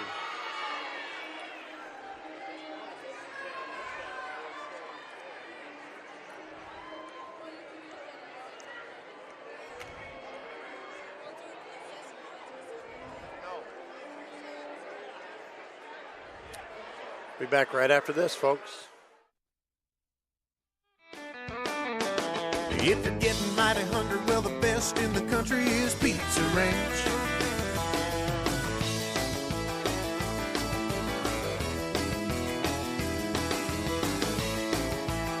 Stay tuned for our Pizza Ranch Impact Player of the Game.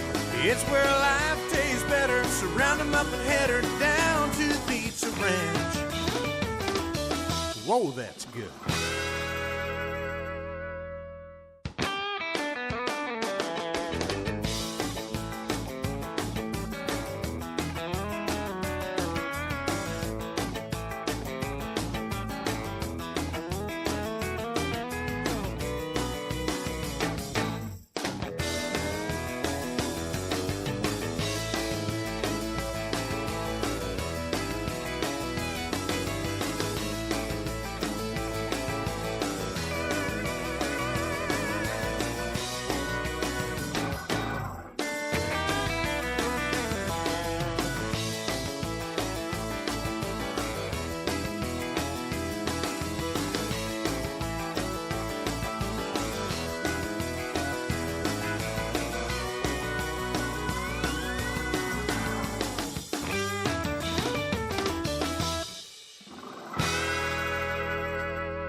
If you're getting mighty hungry, well, the best in the country is Pizza Ranch. Well, our Pizza Ranch Impact Player of the Game is Courtney Dykstra with 11 points there. Yeah, we had kind of a tough decision here. There's 2 or 3 girls we could have picked, but we just decided we'd pick Courtney Dykstra. Had a pretty nice game here tonight with 11 points, and Kayla Gherkin 1 point, Kayla Johnson 3 points, Jensen with 2 points, And then, like I said, Courtney, Pizza Ranch Impact player with 11 points. Jill Nightingale with 2.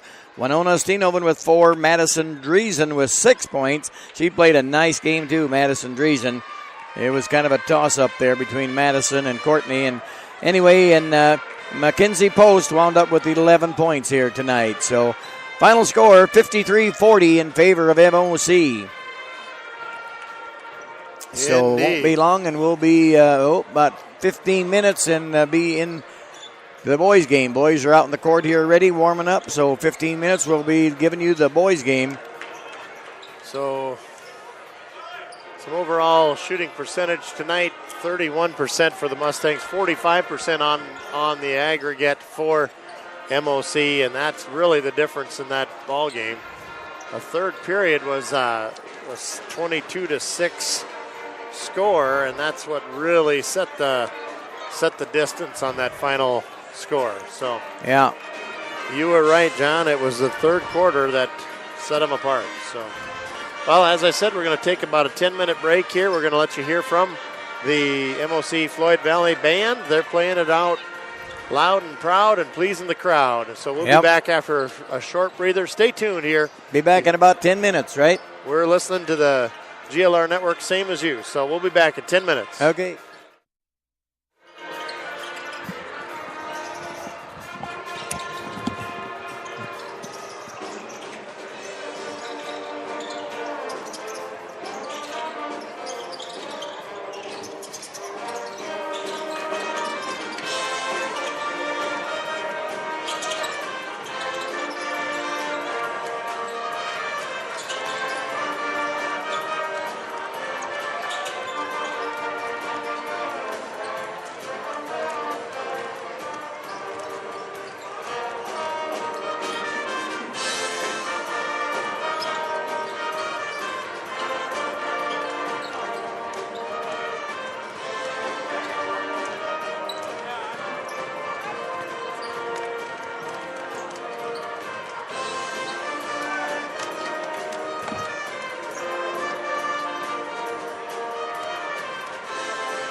So we're just 3 minutes away here.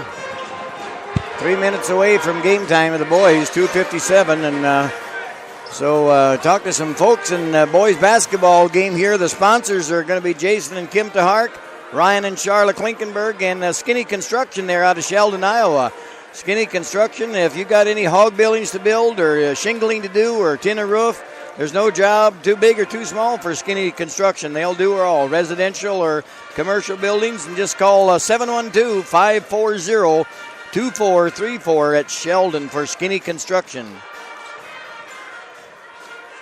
So, just done with the girls' game here about 15 minutes ago, and girls, like just maybe tuned in, they just lost a little heartbreaker here, 53-40. Just had kind of a cold third quarter here on our girls. So hopefully the boys here are ready for this game. This is the first time these two teams have met this year. The girls had played one time already, and I think our girls lost the first time. It was a home game over there. And so anyway, this is the first time that the Dutch boys and the Mustang boys have met this year.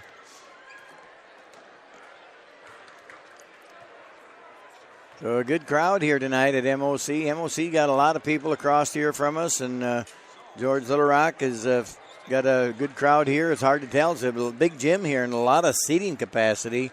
So, but a pretty good crowd has come over here from George Little Rock to watch this game. And so I talked to Brian Leuenberger, the coach, before the girls' game, and didn't realize it, but last night Caleb TeHark kind of twisted his ankle a little bit there, and they got it taped up, and Brian Leuenberger, the coach, said he thought that Caleb would be ready to go here tonight. So we'll have to see if he's in the starting five here as we start the game. So Caleb always is a good force in the game here. Good kid to have on the court. Kind of at the right place at the right time to get some rebounds and so on. So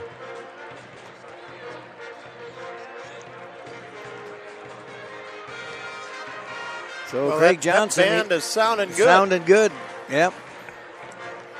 Yeah, I went, had a nice chance to talk to some folks out in the lobby out there during the half break. What'd you find out? Anything good? I found out that it's colder in Iowa than Mexico. That I would believe. That I would believe. And I think that's especially true this time of year. Always kind of happens. Yep. So, as is customary, John, you'll have a chance to give our starting lineups. Really? As is our custom here on the GLR Radio Network. So, it looks like they're ready to announce the starting lineups here, too. And the Mustangs are coached by Greg DeBoer, Brian Leuenberger, and Ed Jumback. And for the Floyd Valley boys is Lauren DeYoung as the head coach and assisted by Brady Baker and Adam Duham.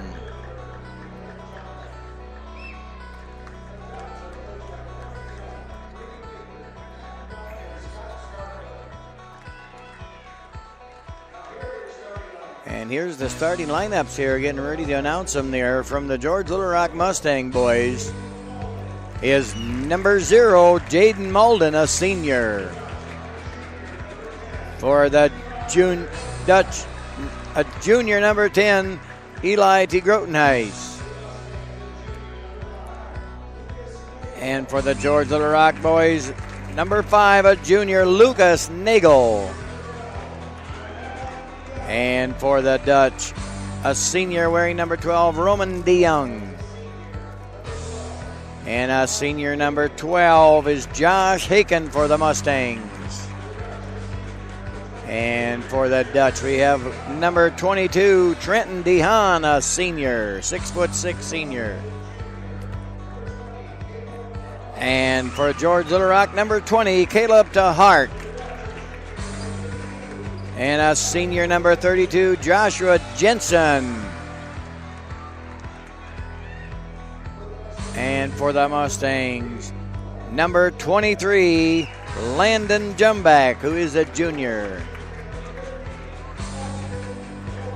And number 50 for The MOC boys is Austin Yeltima.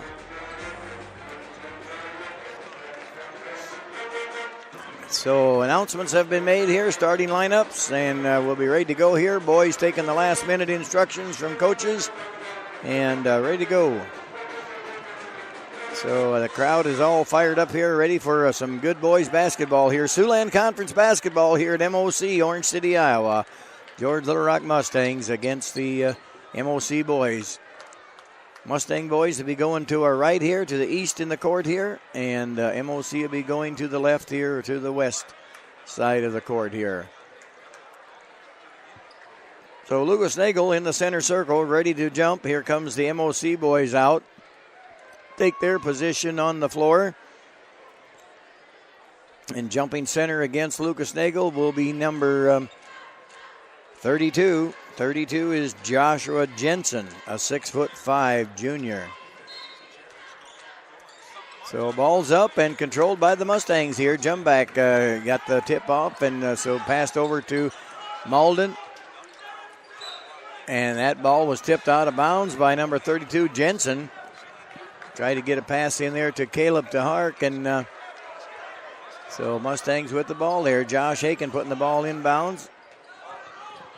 Nice pass in. Oh, tipped around and stolen by the for Dutch. the MOC boys.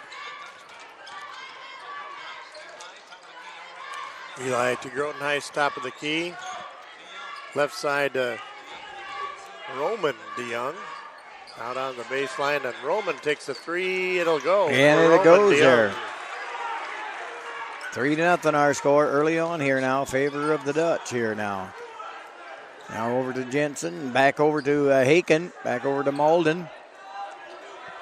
Back over to Jumback now. Passes it into DeHark. DeHark turned around, and but Jumback puts a three up. No good. Rebounded in the hands of number 34. Groton takes his own pass high off the board. And what a collect there for Trenton DeHaan. Gets the rebound, puts her back in. Three Mustangs around him, and he got through the middle of the pack, made the layup. They got some tall boys here, 6'5", 6'6", and 6'3". MOC. Caleb DeHark with the ball. There's Malden with a three, no good. Rebounded by the Dutch. To Groton again, the quick pass ahead. Look at the pass. And a foul, too. Austin Jeltima wide open, and Eli to Groton hit him from more than half court. Timeout on the floor. George Little Rock wants a timeout. That foul is on Caleb DeHark. Picks up that foul. So early on, it's 7-0 here at the MOC gym. We'll be back right after this. This is Deanna Peterson of Security Savings Bank, George. We are proud to be a local community bank with an emphasis on community. Our staff enjoys taking part in area events and helping with local activities. You too can show your community pride by using our Spirit Checks, featuring the George Little Rock Mustang logo. We also offer choice checking with no minimum balance and no service charges. Stop in today and become part of our community here at Security Savings Bank of Larchwood, Inwood, Canton, and George, member FDIC. Thank you for sponsoring us. Security Savings Bank, that three-point play there for Jeltima makes it 8-0.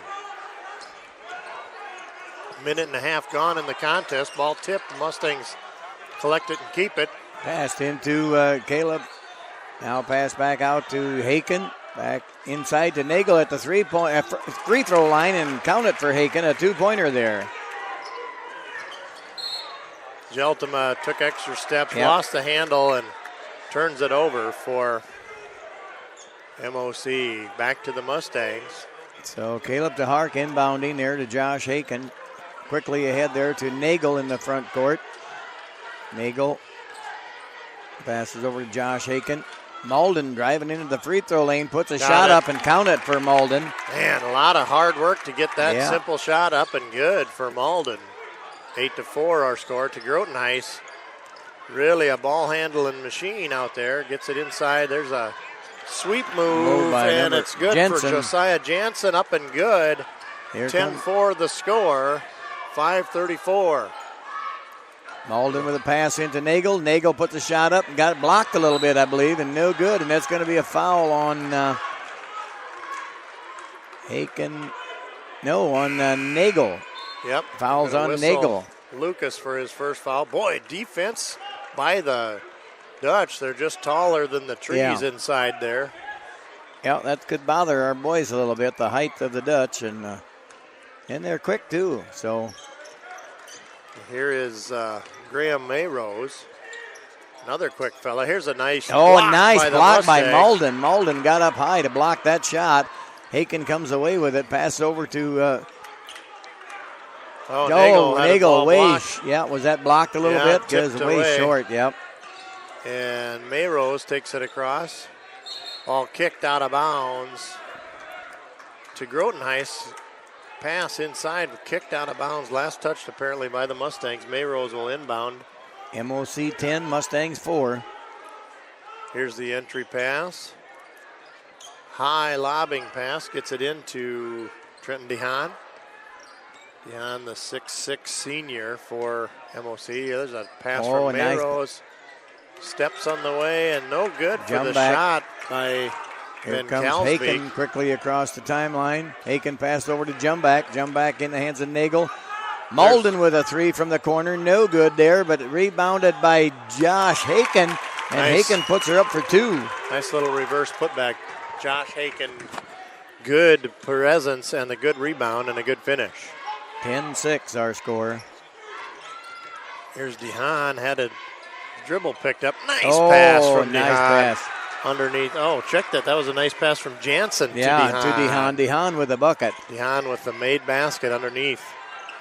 So now the Mustangs into the front court. Jumback. Come back to Malden. Tipped around. Last touch by MOC. Boy, the Dutch thought it was last touch by GLR. Yep. And Matt Haken into the game for Malden.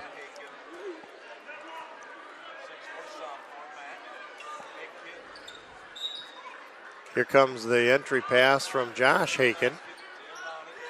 Going to get it deep out to Jumbeck. Tips it to Matt Haken. Good play Pass by the over Mustangs. to Josh Haken with a three. Count it there for Haken. Bingo. A three-pointer there. 12-9 the score. 3:54 on the clock. The pass underneath. Now to DeHaan. DeHaan has it swiped away. Mustangs nearly take it away. 3-second call. 3 seconds should be called, but nothing. He's been in there a long time. Yep. Now he's back out top of the key. Mustangs well defending these Dutchmen here. The ball tipped, lost out of the hands of Graham Mayrose. Just didn't hang on to the pass. 12-9 our score. 3:29 to go here in the first quarter. Caleb Trehark back into the lineup.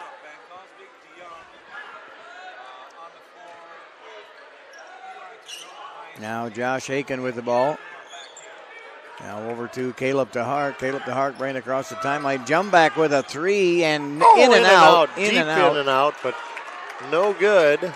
Would have tied the game. 12-9 MOC. Eli to Grotenheis left side. A shot up and no good. Way short. For Roman DeYoung. Mustangs in transition now. Josh Haken pulls out to the left side. Goes underneath to Caleb Trehark, down to the baseline, out to Josh for with a three, and count it for Josh Haken. And we've got a net stuck there. They haven't seen it. Nope. Will they whistle that? They do see it. The official on the farthest part of the court sees it, and he says we need to fix that. Eli, get down there with the ball. There, gets it to the official. Yep. That ball was so smoothly shot that it there we go. Stuck the net up way there. around and around and around. So Blake Johnson into the game as well as Malden come back into the game. Nagel having a seat and Caleb Trehark having a seat there on the Mustang bench. So tied at 12, 2:50 to go here in the first period. 2 team fouls by the Mustangs, none yet by the Dutch. Travel called on Eli to Grotenheis. He had stand up after he was on his knees, so that's a tough travel. Time handling that ball, and the pressure from the Mustangs caused that turnover. Blake Johnson now with the ball. Bringing it across the timeline and tipped away there by MOC, but will belong to the Mustangs yet there. Grotenheis thought he had the number there for Blake's pass. Might have been kicked out of bounds almost. Could have been kicked there. Almost an unlikely chance. The tip. But then Landon tips it to the back court. He runs her back down, Landon does. And boy, they're going to have to really meet their passes here. You can tell the Dutch are really long in the arm. Now what do we have? A foul on probably Matt Haken, maybe underneath. Offensive foul away from the ball. On who was it on? They haven't posted maybe it yet. Maybe was no foul. Something. What? 3 seconds or something? What was the call on that? I guess they didn't post a foul, so maybe it was a 3-second call. Travel on that. No call, and a basket made by DeHaan. DeHaan covered a lot of ground. He is a lanky fellow. Yep. Here's Malden. The Mustangs into the front court. Malden driving the baseline, passes it back out to Josh Haken. Josh Haken at the top of the key here now. Josh Haken setting up some kind of play, passes it in. Nope. You're going to pass it over to Blake Johnson. Now pass into Malden. Malden underneath. Pass it back out to Haken. Haken with a 3 and no good there. Malden rebounded by Malden. And traveling on Malden. A nice big rebound there by Malden. I mean, went high. And here Nagel's coming in for Jumback. Jumback taking a seat. Lucas Nagel into the game again. 14-12 the score, 134. In the first period. Here's Mayrose. Mayrose over to DeHaan on the left wing. DeHaan will skip past it to Roman DeYoung. Ball nice. Stolen away by the Mustangs. Yeah, Matt Haken comes away with that ball. Blake Johnson passes over to Josh Haken in the corner. Back over to Jumback, Malden. And a look at that pass. Yes, a 3-point shot there by Matt Haken. Josh Haken. What a play. Josh Haken with 3 threes so far tonight. 14-14 our score. Did they give him 3 or 2 on that? 3. No, they did. 15-14. 15-14. Over and back. Mayrose lost the handle and turned it over. Pressure defense from Blake. Credit Blake for that defensive stand there. Or they're going to put Trenton DeHaan on Blake Johnson for the entry pass. Less than a minute now. 52 seconds. Ball ahead into the front court to Lucas. Nice pass from Nagel to Matt Haken. Blocked by DeHaan. Malden going to be whistled for a walk. Malden, he's on the floor. But he's back up again. Matt Haken brings him back up, and he's ready to go again. So 1 point lead for our Mustang boys, 15-14. 41 seconds to go here in the first quarter. We got a good one. It's a nice, evenly matched ball game thus far. There's going to be an over and back again. 2 in a row, 2 possessions. MOC has an over and back call again there. So be Mustang ball right in front of us here. Roman DeYoung had to go up into the bleachers to get his balance back. We'll go back court to Malden, and they'll set it up for Josh Haken. Pressure defense now to Malden. Gonna have to get it over. They got it to Matt Haken. And back to Malden. Now Josh Haken with the ball. 18 seconds there. Malden with the ball. Back over to Haken. 14 seconds. Mustangs like to get a shot off here yet in the first quarter. Malden just about traveled, and Haken drives into the free throw lane, but gets his own rebound and puts it back up for 2 points. As time expires, the ball stolen away. And who made that last basket? Josh Haken. Josh Haken made that. 17-14 our score after 1 quarter of play in favor of the George Little Rock Mustangs. We got a good one there. Yeah, got a good game going here. We'll be back right after this. Northwest Iowa Grain and Crane for all your grain handling needs. Take advantage of their winter discounts now in full swing. Their competitive price advantage means you get what you need at the right price every time. But book early before their year fills up. WeMoveBins.com on the internet and from A to B as well. Yes, they move bins, buy, sell, and service them too. Located on Highway 18 between Hull and Boyden. WeMoveBins.com is the website for Northwest Iowa graded grain. WeMoveBins.com's the destination for anything you need to handle your grain. Looking anywhere else would be in vain. Call Northwest Iowa Grain and Crane. WeMoveBins.com. Special thanks to Northwest Iowa Grain and Crane. As we start the second quarter here, it will be MOC's ball. And George Little Rock has a 3-point lead here, 17-14. So do they do that on the possession arrow? Or is that Yes. based on who got the tip? The next that's team? possession arrow Just after literally every quarter. possession arrow. Yep.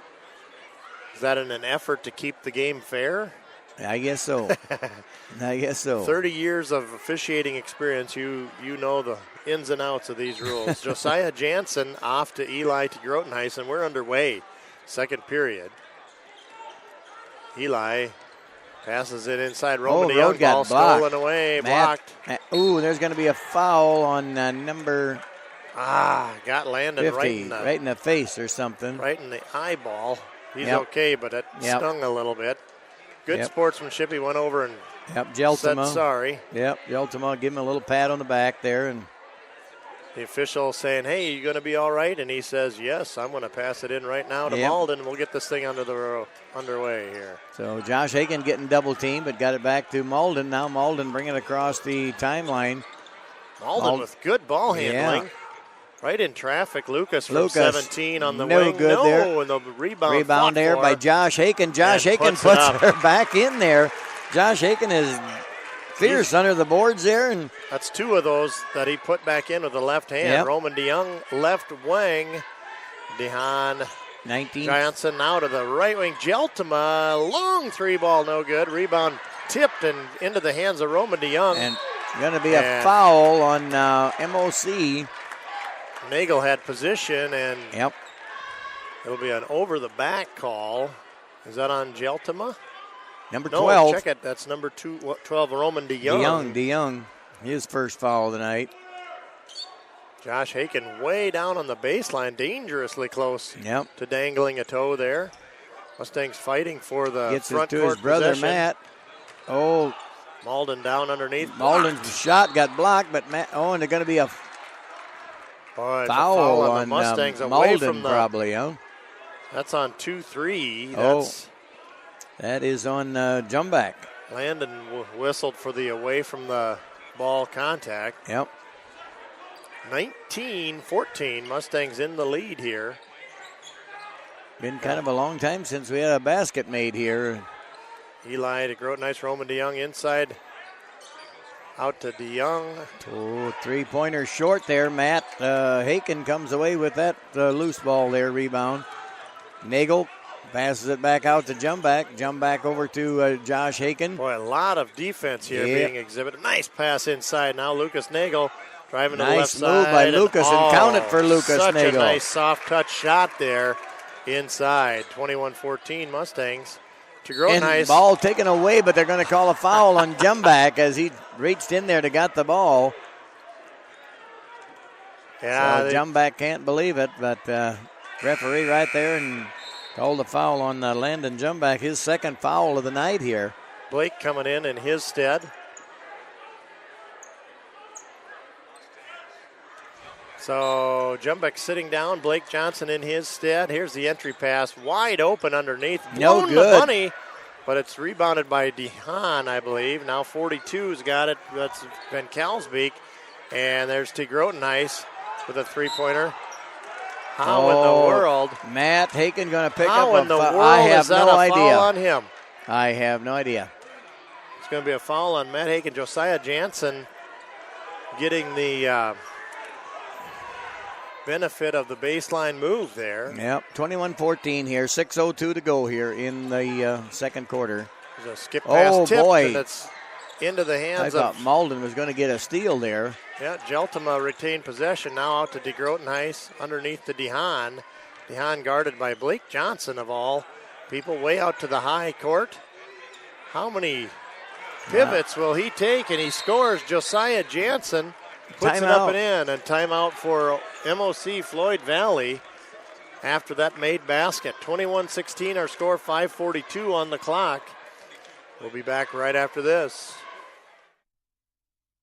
When the Pizza Ranch bell is rung, an immediate response of significant movement ensues. As the bell is rung, salivating becomes prevalent.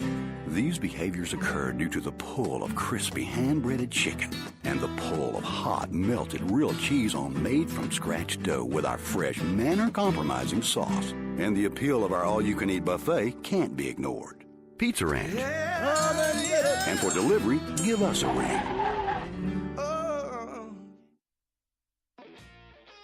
This is Greg Hellinga of Security Savings Bank in George. The SSB team has had a great season, just like the George Little Rock Mustangs. SSB has assembled an all-star lineup of top-performing products and services that will be hard to beat.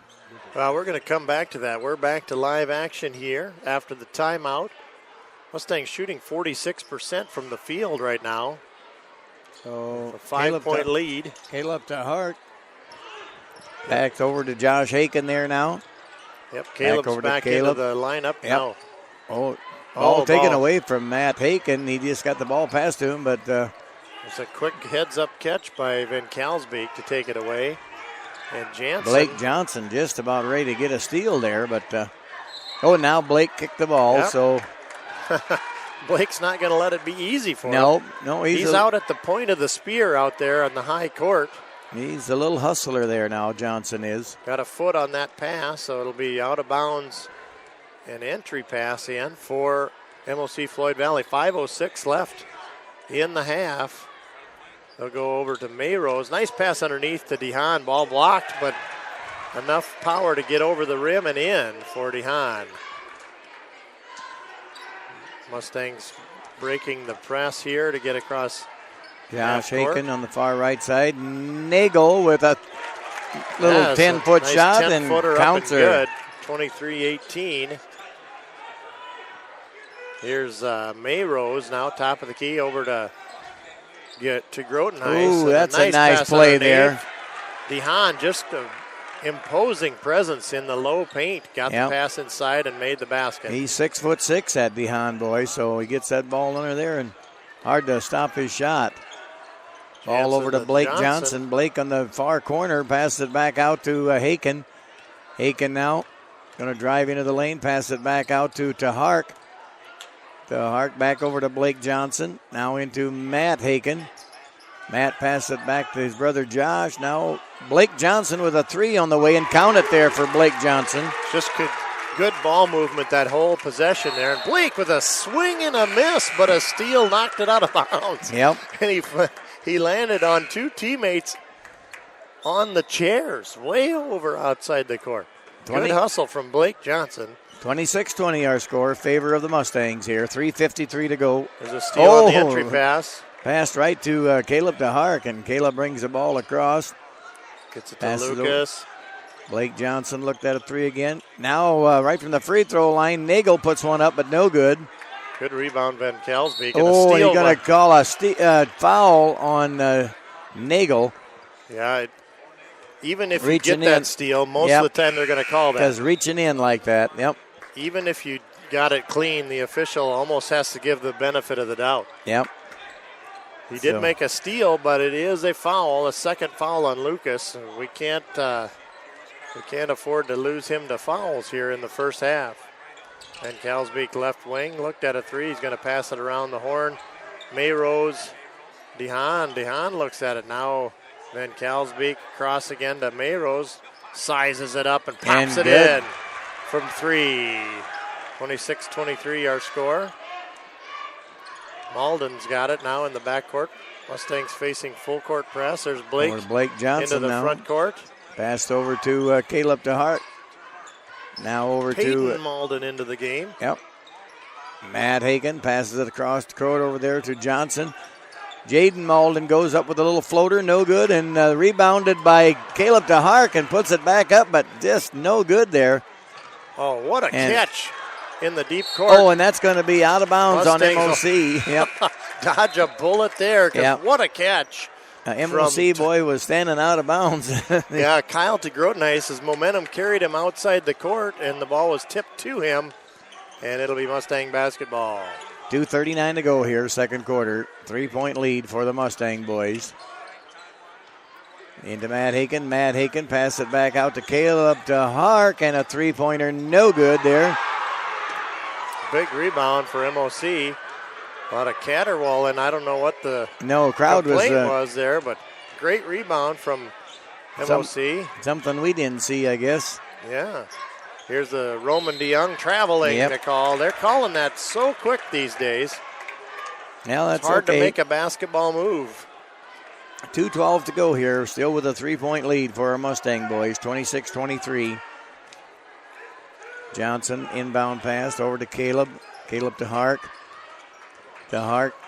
Passes it back to Johnson, over to Josh Haken. Now over to Malden, back over to, lost the handle on it. Travel called. The Mustangs just lost the handle. Kind of an unforced error there, but a good defensive stand that time by the MOC Floyd Valley Dutchman. On the 2-minute warning here now. No, that's football, huh? It is, but it is 2 minutes in the half. Here's T. Grotenheis. Eli dishing out to Jeltema. Jeltema in the wing. Now to Dehan. Dehan. That's a charge. Good defensive stand by Matt Haken. Matt Haken stood his ground there, and he got a charge on number 22. Kind of lowered the boom, and there was Matt to receive the charge. Only 3 team fouls on the MOC, 6 on the Mustangs. And Malden with the ball now.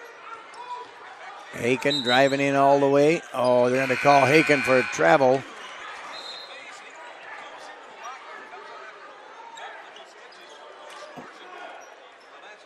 He's getting excited here next to me. He's telling the tale of last night, a player that got hit in the face, had to get stitches, and came back to shoot his free throws and made them. Oh, yeah. I think that was in Boyd and Hull game last night. Here's Eli de Grotenheis, a minute 20 to go. He was going to drive around to the right. Now inside of Jansen. Jansen lost the handle to Caleb to Hark. To Hark now, back over to Haken. Haken, far right side, pass into Malden. Malden looked at the basket, and three-pointer from Haken, and count it there for Haken. Third one for Josh. I got 4 of them down for him. Josh.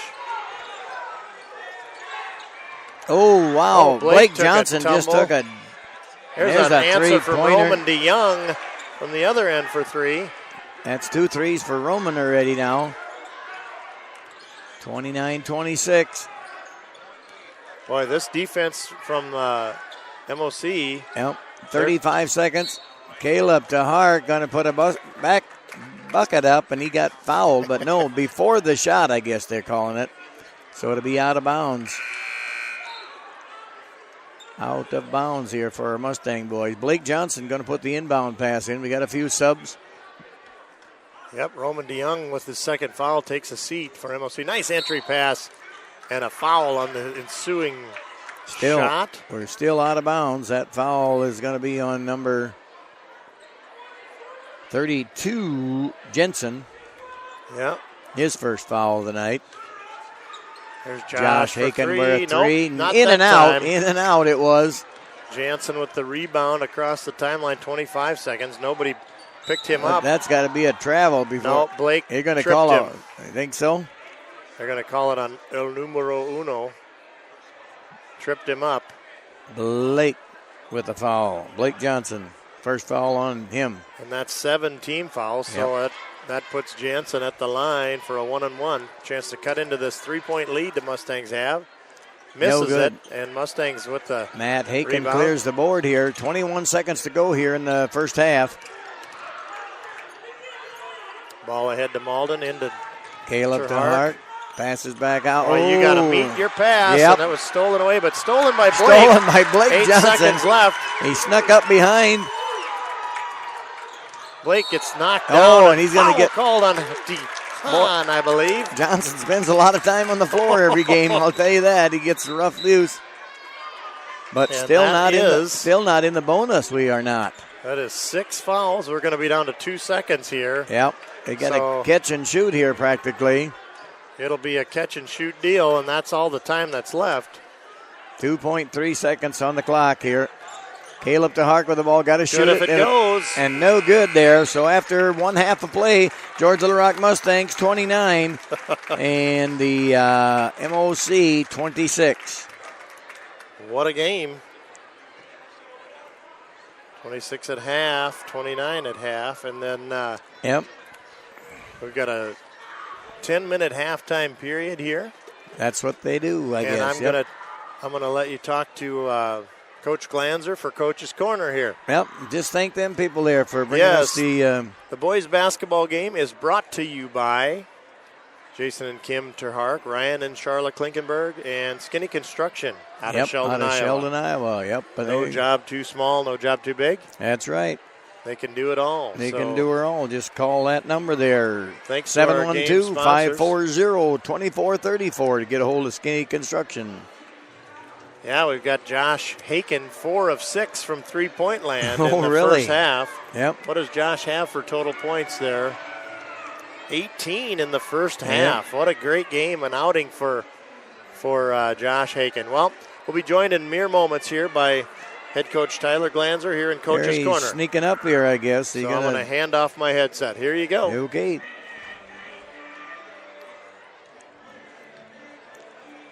So halftime here at MOC Gym is 29-26.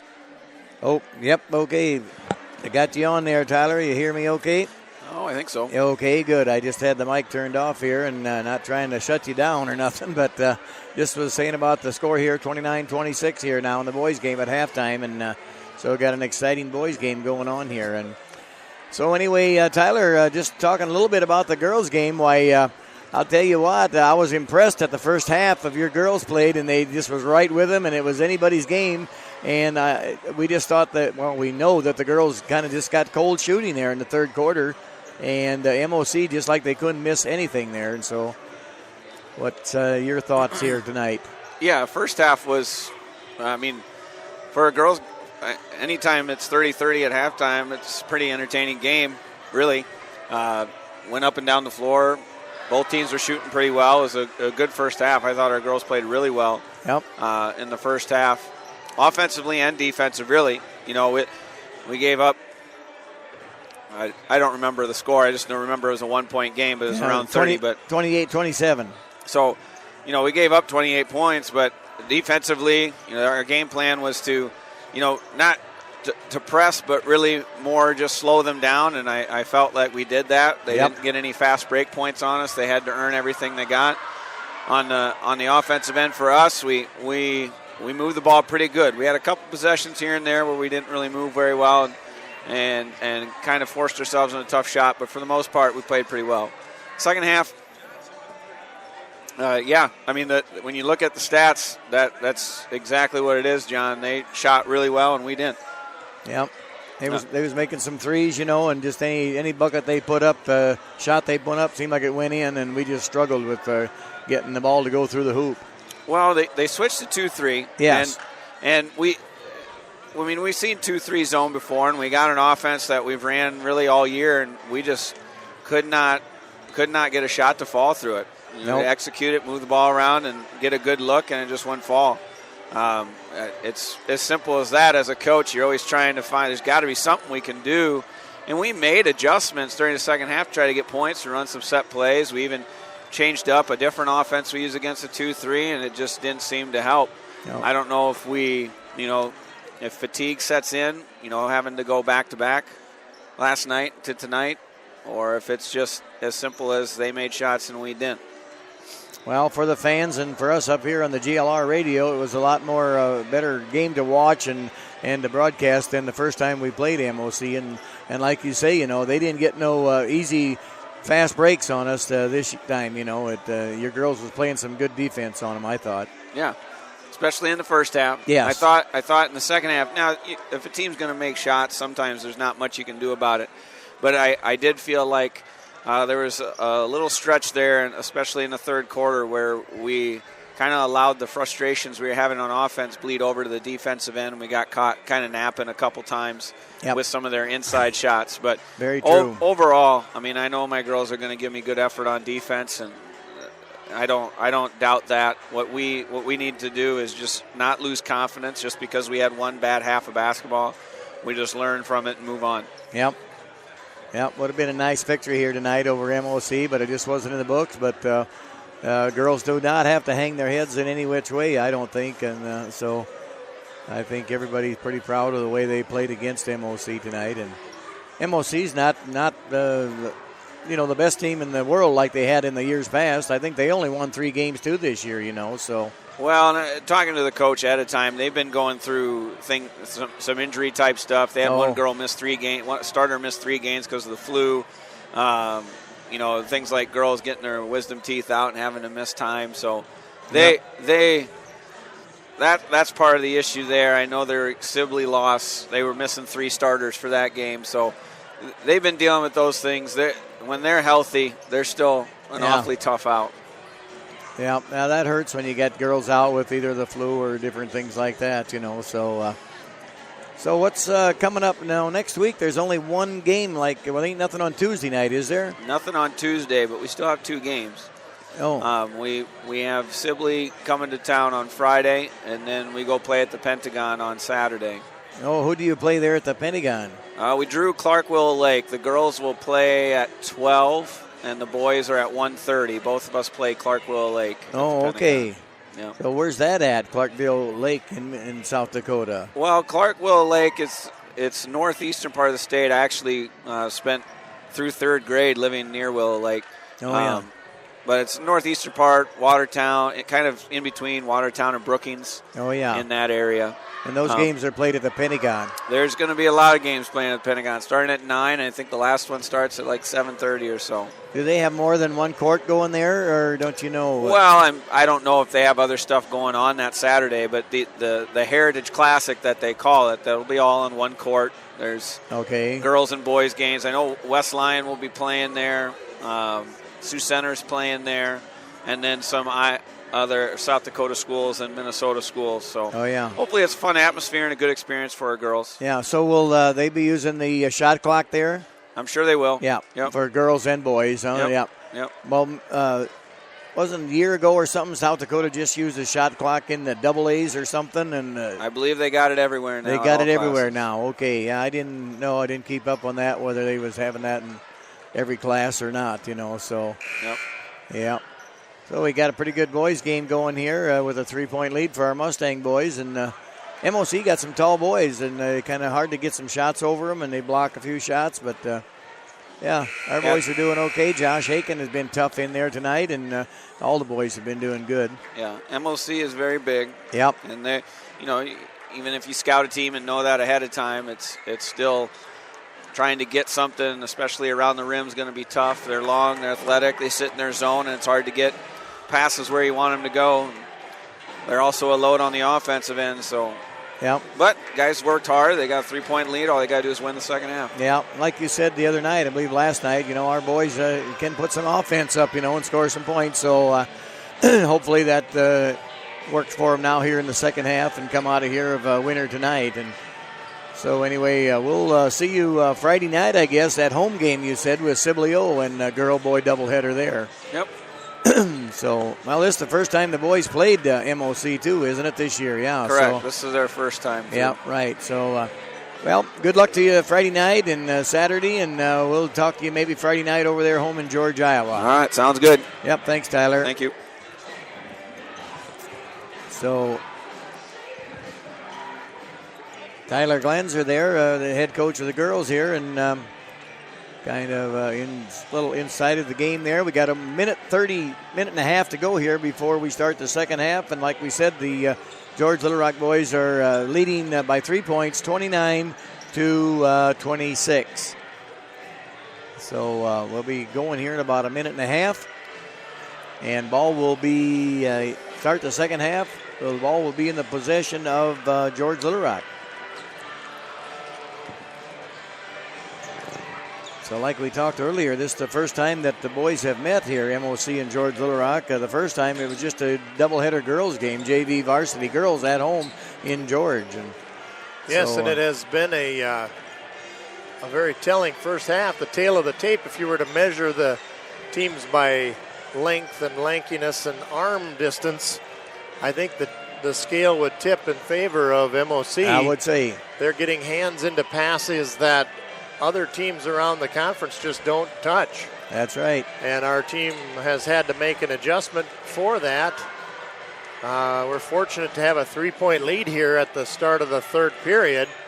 Josh Haken, noteworthy. I believe he's got 4 made threes in the first that's half. 12, 13, 14, 15, 18 points already in the first half. Yeah, he's got a couple of big rebound putbacks underneath, and then 4 made 3-pointers. So what a great first half for Josh Haken. Yep. And see if the MOC team is able to make an adjustment that will change his trajectory in the second half. I know that that's probably on their mind with Josh Haken having the kind of game that he's had in this first half. And talking about height, the MOC got 2 boys that are 6'5", and a couple boys that are 6'4", and a 6'6" kid. So they got a little height out there, a little advantage maybe over our boys. We got 2 guys 6'4", Matt Haken and Jaden Malden, but everyone else is below that. Yeah, we got a lot of 5'10s, 11s, and so here we go to start the second half.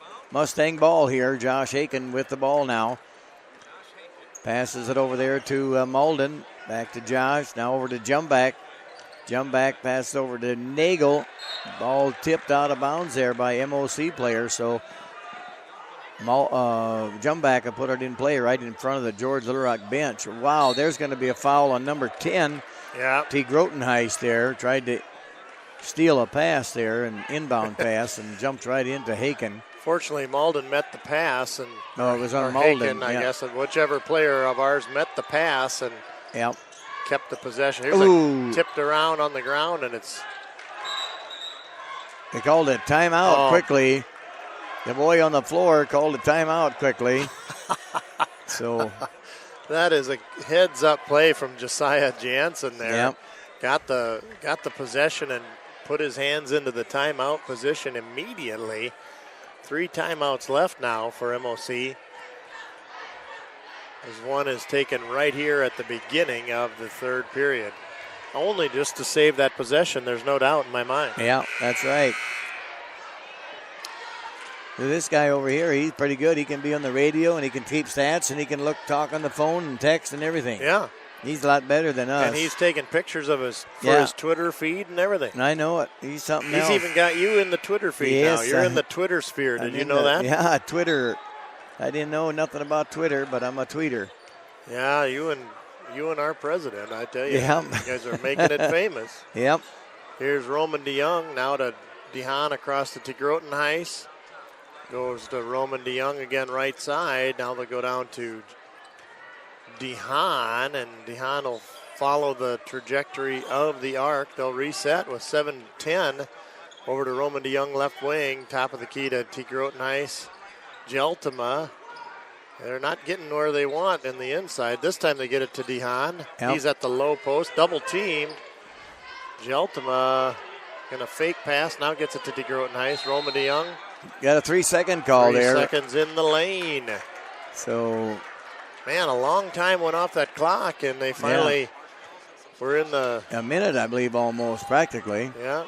They set up camp in there, and eventually they'll call it. Yep. Mustangs. Caleb to Hark with a nice little floater, but no good, and hits the ball back out, but MOC comes away with it. Roman DeYoung on the left wing, guarded by Landon. But how did that go in? Just rolled over the rim. Over, just a little dipsy doozy there. And who was that got that bucket for MOC? It was Roman DeYoung. Okay. Well defended by Landon Jumback. There's no reason that shot should have gone. Oh, nice. Lucas Nagel. Nagel puts the shot up. No good. Malden and... Oh, they're going to call a foul on Malden. Malden fighting for the rebound. Jansen had position, and Malden will be whistled. Malden's first foul of the night.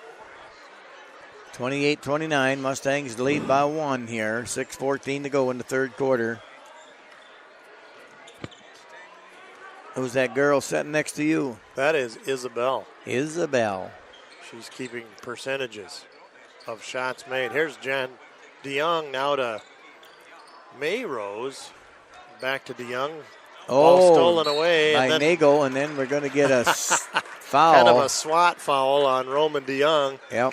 Couldn't believe his pass got picked off. He took a swipe at it and got called for his third foul. Third foul there on Roman already. So 5:56, and Mustangs will bring it across the timeline. Malden will take it across. Now to Lucas. Lucas with the ball fake. Now wide open. Landon jump back for three. No good there. No good. Tipped away to Nagel gets the ball. There's Josh Haken with a three, and no good. Rebounded. No. Malden had a little hand on it, but it's the slam dunk. Slam dunk there. DeHaan had it sized up from the steal all the way to the dunk. They got a 1 point lead now, MOC, 30-29. That kind of livened the crowd up with that dunk there. There's Malden no good there. Nagel tracks the rebound down. Jump back with a three, no good there. Mustang boys are kind of got the same trouble the girls did in the third quarter here. Cold shooting there now, so hopefully. They've had a couple good shots. Yeah, we've had a couple. DeHaan with a jump step, but blocked by the Mustangs. Caleb DeHart now with the ball, passes ahead to Malden, and now Nagel with a two-shot there, but no good there. Mayrose across the timeline, brings it quickly to the free throw line, dishing out to the left side. DeHaan sizing up a shot. Going to get turned away at the baseline. Jansen throws it away. Jansen had an idea, but Van Kalsbeek didn't get the memo on the way to that pass. It's a timeout on the court. 30-second timeout to the George Little Rock Mustang boys.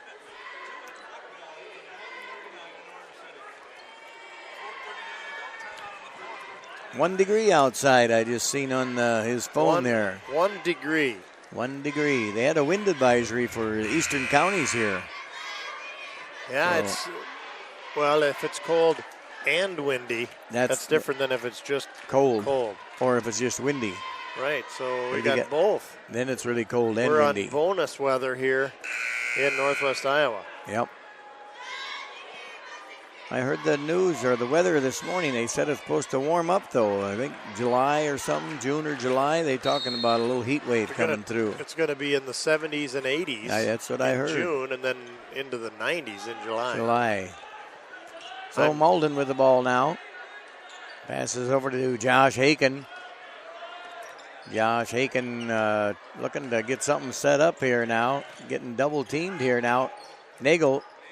Ball stolen away. Nagel probably should have took a shot there. Yep. He's right by the free throw line. That's his shot. You know, he just loves to be that area. Yeah, Van Kalsbeek anticipated the pass, got into that lane, took it away. So Mayrose now Van Kalsbeek underneath, wide open to Jansen. Oh, and a block by Nagel. Nagel saying none of that. Yep.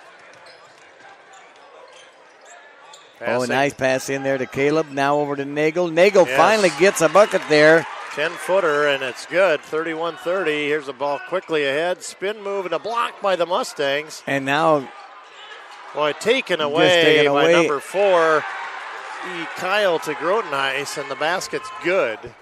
32-31. So Matt Haken getting ready to check in, as well as Blake Johnson. Nagel going to go to the bucket, puts one up, no good there.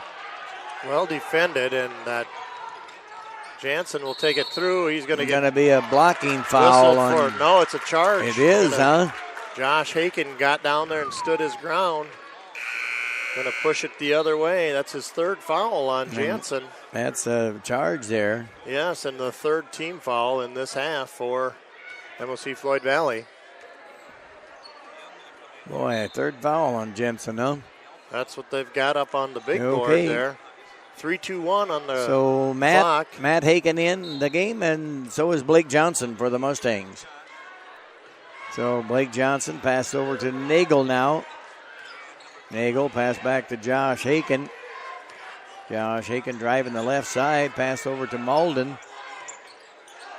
Get the ball into Matt Haken. He's trying to get open there now. We're getting heavily guarded. There's Nagel Lucas with a two-pointer, and count it for Nagel. That's his spot, his shot, and 10 points for Nagel now. 2:53 to go here in the third quarter. Just a 1-point lead for our Mustang boys. Ben Kalsbeek shot up and good from 8 foot inside the paint. And that's his first bucket of the night here. Ben Kalsbeck. There's Lucas Nagel. wide open his spot. Yep, he was No right good. from the free throw line, but just Yep, DeYoung off with the front of rebound the- and steal by Blake. Blake Johnson. Blake going to bring it into the middle now. He's going to take it all the way. Yes, way to good job Toes by to Blake toes. Johnson. Yep. What a move. He had a excellent fast break there. Josh Haken was in position, so Yep. he had that opportunity to. They didn't know. They didn't know where it was going to go to Josh Haken or Blake was going to take it, and they had to guard both of them. And either one of them would have been a good option. Here's Roman DeYoung now on the left side. They're playing catcher on the top and around the right. 35-34 our score, 1-point lead Mustangs. Jeltema, Eli now to Jeltema wide open, got himself free. That No shot's good. no good. Malden. We've got Over the chaos water barrel. into the almost into the pep band over there. Malden Yeah. and Just Roman DeYoung both went there, He and took a shower there at the water barrel, I think. so nobody hurt. Everybody Nope. up and running. We're ready to go back to action here. Mustangs So- with a 1-point lead here. They'll get it to Blake on the entry pass. 1:45 and counting down here in the third period. Blake Johnson, quick little guy. He brings the ball up quickly. Peyton Malden, no. Shot off the glass, no good. Rebound into the hands of MOC. Roman DeYoung now sizing it A up. 3-point. He was wide open there. Matt Dehan. Haken goes high for the rebound. Passes ahead to Blake Johnson. Now over to Malden, and they got fouled there by number 12, Roman DeYoung. Yeah, Roman. That's Roman's fourth foul of the night, I believe.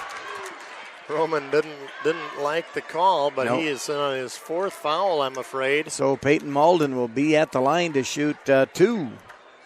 Yes, that is his fourth foul, Craig. Yeah, he's a 6-foot senior. He's a meaningful contributor here to this offense here. So Peyton will get a chance to make 2 points here if he gets both of these free throws. Peyton's free throws up and good there. So Jansen coming in for Roman DeYoung, sitting down with his fourth foul here in the third period. And Nagel coming in for Josh Aiken now. 36-34 Mustangs. Second free throw. Very good, too. 37-34. 3-point lead here now. Minute 10. Here's Mayrose, guarded by Blake Johnson. Johnson, skip pass, now down underneath to Dehan. Dehan baseline, stuck. Double team, stuck, and now passing out to Ben Kalsbeek. Left side, well defended. Mustangs have hands in everything. Yep. Here's Mayrose. He's going to try it underneath to Jansen. Jansen double teamed. He's stuck on the baseline. He gets it out to Mayrose. A Wide open three-pointer for up. three. No good there. Rebounded in the hands of Blake Johnson. Peyton Blake Malden Johnson takes ahead it. to jump back. Pass No, stolen jump back. away. Just passed it right to the MOC player. Dehan might have been pretty hard to stop there. Yeah. And ill-advised to foul him at the same time. Very true. Here's 29 Blake. seconds to go here now. 1 point lead here for the Mustang boys. 23 seconds. 20 seconds. Blake Johnson with the ball way out there by the half-court line. Passed over to Jumback. Now over to Nagel. Oh, here comes Jumback in with a little floater, and no good there. Timeout. Time expired. And that time expired is right there. And our score after 3 quarters of play, George Little Rock Mustangs 37, MOC 36. We have got a good one. Don't go anywhere, folks. Nope, 8 more Stay minutes right to go here. here. We'll be back in 1 minute.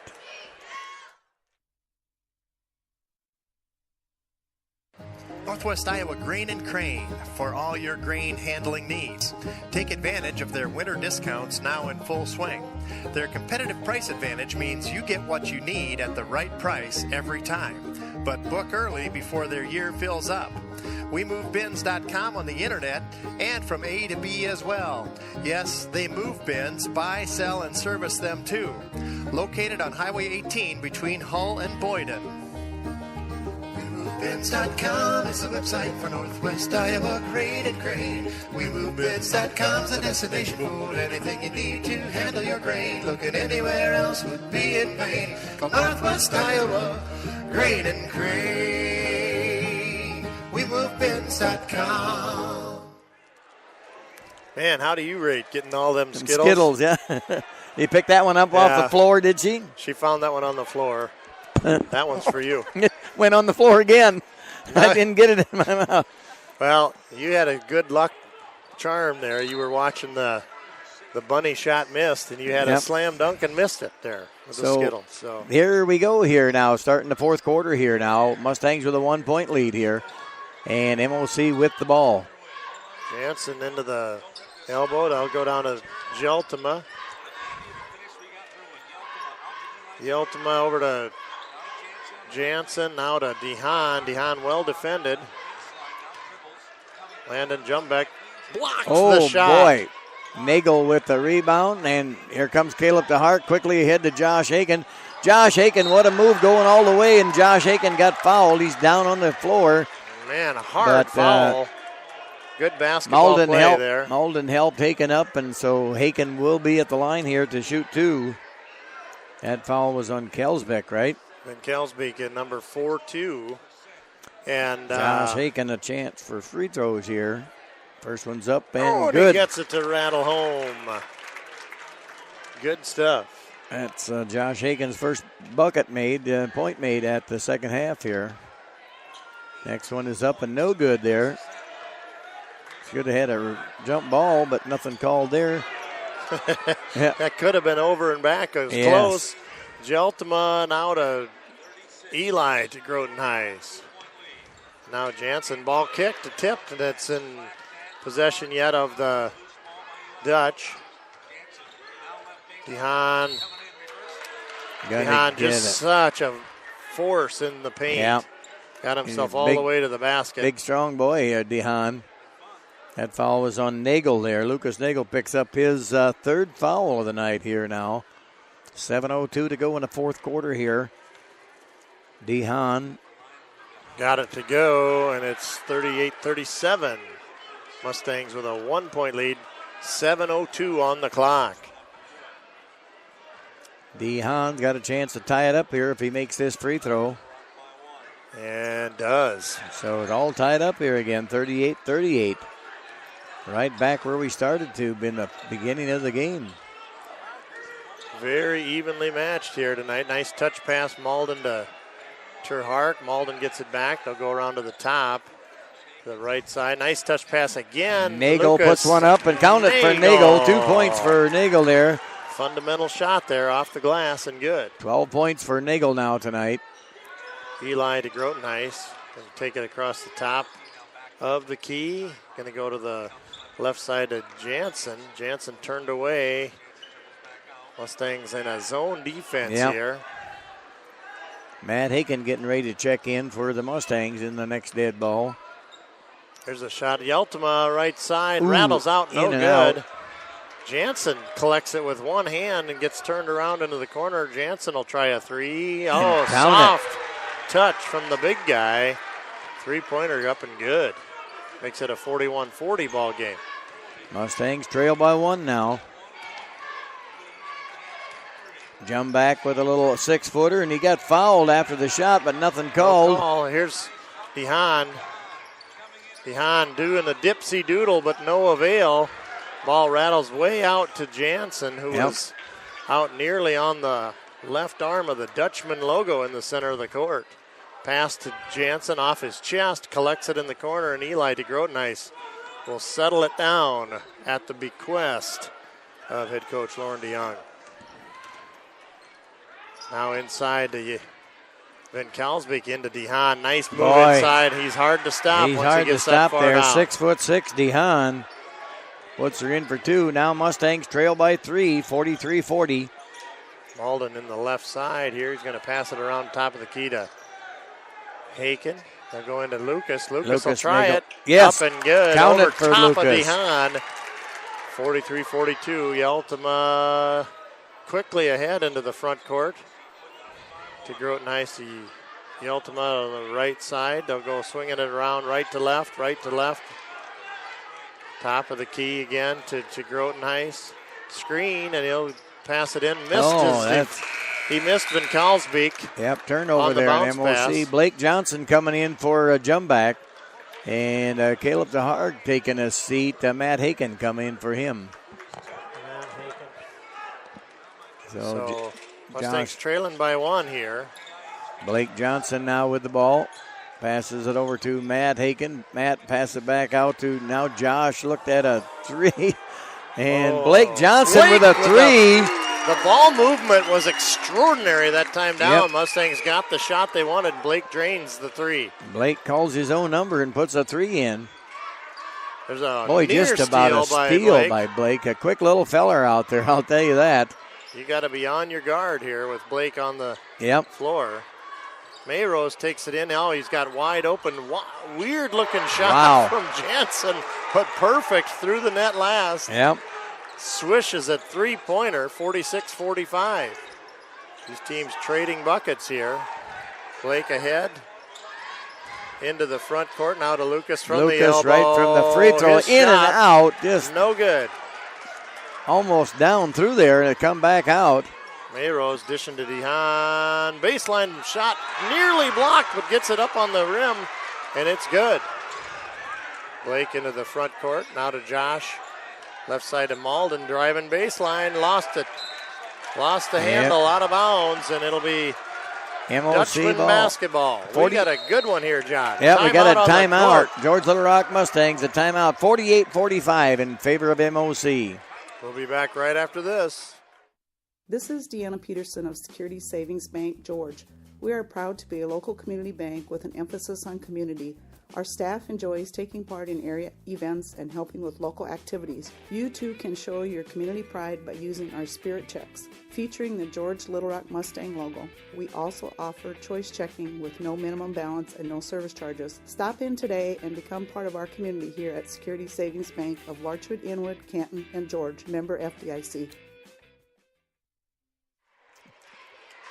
Well, special thanks to all of our sponsors, including our game sponsors tonight. And they are Jason and Kim DeHart, Ryan and Charlotte Klinkenberg, and Skinny Construction there out of Sheldon, Iowa. So I want to thank those folks for sponsoring the boys' game here over at Orange City tonight. Siouxland Conference basketball at its best here now. George Little Rock Mustangs against the MOC Dutch. 48-45, 3:27 left to go in this game. Dutch lead by 3. Mustang, boy, been a up and down game here as far as leads changes. I don't know how many times the lead has changed and got tied up, but right now the Dutch are ahead by 3. Dehaan out to the corner. Nice ball out by Kyle to Groton for 3. Makes it a 6-point game here. So Mustangs have to score now coming down the court here. Stay in this game at night. Oh. Malden sizing up a 3, turns it around. There's Lucas. Lucas wave it from off the free and throw hit line. And good one there for line. Lucas. Lucas is a good shot one right from the free throw line. I'll tell you what, he don't miss many of them there then. Yeah, but he reached in on that one and fouled Van Kalsbeek player. Lucas picked up his 4th foul of the night, too. It's only the 3rd team foul in the half by the Mustangs. So MOC is not in the bonus, but Lucas got 4 fouls now. Here's Mayrose. Round to the right side, guarded by Josh Haken. There's Van Kalsbeek from the free throw line. No good. Matt Hagen comes away with the rebound. Josh bringing it across the timeline now. Josh Haken passed over to Malden. Now Haken another time right from the free throw line. Gets the shooter's roll. Lucas nails that one. That's Lucas again from that same spot. 51-49. 100 points scored by these teams in total. Yep. 18 points for Lucas Nagel now. Ball cross court. 2 minutes left in this ball game, and we've got a tight match here. carry by Mayrose, whistled away, no joy on the made layup. And it's Mustang basketball. Timeout, Orange City, MOC Floyd Valley to talk things over. We're going to keep it right here. So what are the Mustangs going to be talking about in this huddle? They're going to talk about we need to get some good shots, put the ball in the hole, don't force anything, and watch out for turnovers. No turnovers, because that's just going to give MOC a chance to get 2 points. So we got to just make sure we score every time down and play tough defense on MOC. That sounds like sage advice there. And I'm thinking that it's probably pretty similar to what they're getting drawn up on the whiteboard in the huddle over there. That's probably what I would tell them, but I could be wrong. Mustangs have played a really good ball game, as have the Dutch. Oh, they yes. are evenly matched, and you're right. I don't know how many times the lead has changed hands, but quite a few times and tied up different times. And so, yeah, I guess this is what Siouxland Conference basketball is all about. This is it. Yep.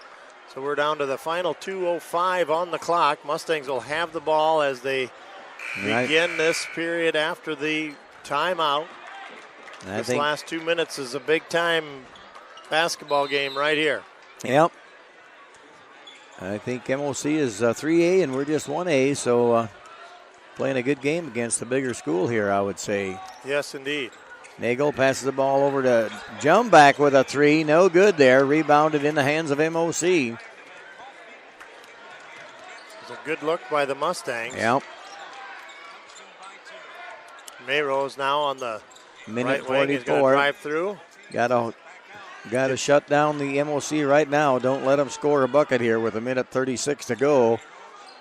Keep it within a 2-point Jansen now game. to Van There's wide open. Good play by the Dutch. Ben Kelsbeck. And a turnover. Mayrose got it. Gonna take it. Dishing out to, Jansen got a wide open shot from Mayrose. And he got fouled. So that makes it a 6-point game out of nothing. 2 quick baskets.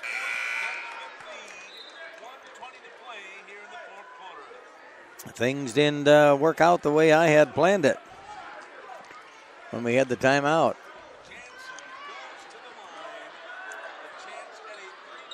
Makes a 3-point play. Big play by the... So we're back to a 7-point lead here now for the Dutch. Biggest lead of the night there. I don't think anybody led more than 3-4 points all night long. Matt Haken with the ball. Malden hits the three. A three there. Timeout. The 1:06 to go.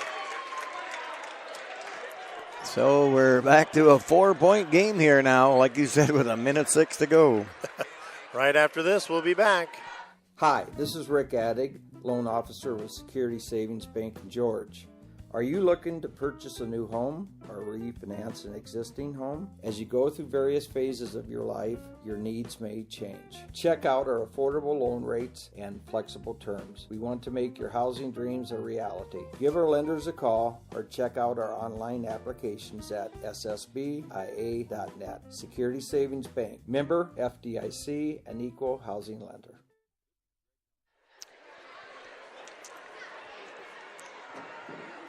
56-52 here with 1:06 to play in this game here, so it won't be long and we'll determine the winner here, and Mustang boys are going to have to score a couple buckets here really quick here to get ahead and hold MOC down to no scoring. I think it's going to be MOC's ball as we start the after the timeout. Yes, MOC's ball under the George Little Rock Mustangs basket here with 1:06 to go. So let's see what Mustangs can do here on defense. A steal would be just great here and get an easy bucket. Get it into Mayrose. Ball tipped and there was a steal. Peyton Malden with a behind the back pass to Josh Haken. And Josh Haken puts it in for two. Look at this defense here. And we're back to a 2-point game. Jansen well defended. Nice pass. Oh, wide open there. Dunked it underneath to DeHaan. A 4-point ball game. two-handed it. Got the crowd fired up, but it's just a high percentage 35 shot seconds, and now there's going to be a foul, and I think that's a foul on DeHaan. Yep. So well, that's going to be on Peyton Malden to be at the line. Who's that foul on? Number on 42. So Peyton Malden at the line to shoot 2. Get her back within 2 points. No, boy, that one really arched in there. A 3-point, Peyton Malden is perfect at the line. Gets a chance at one more here. And that one's up and good too. Mustangs playing D now hard, and let's see what they can do here. Foul called in the backcourt on Peyton Malden. He stops the clock 32 seconds. That's a foul to give. They've got 2 more fouls before they can put the... That's only the 5th foul I see there. That's the double-edged sword of not having any fouls when it gets down to this kind of surprise lead at the end. Eli to Grotenhuis. Foul. Now we're going to get Blake Johnson picked up a foul there.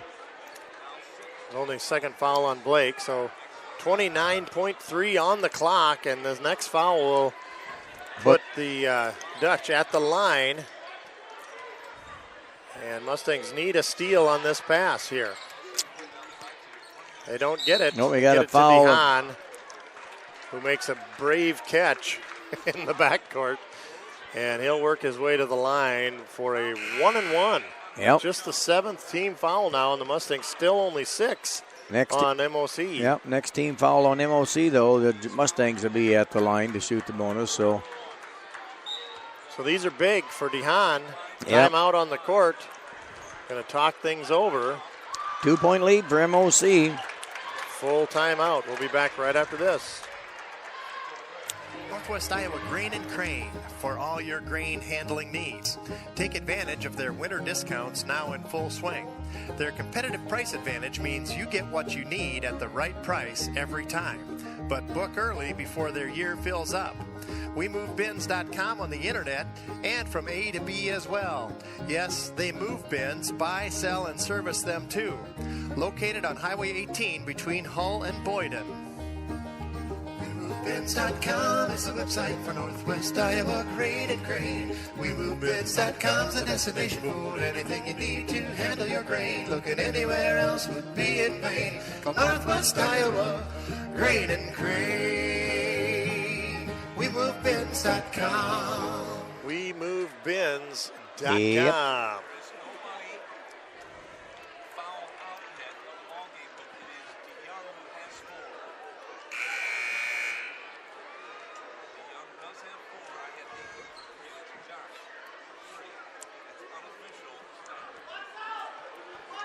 So we're so these are back the big live. free throws we're talking about. Trenton DeHaan at the line. A 1-and-1 opportunity here. First shot free up throw. and good. It makes it a 3-point ball game.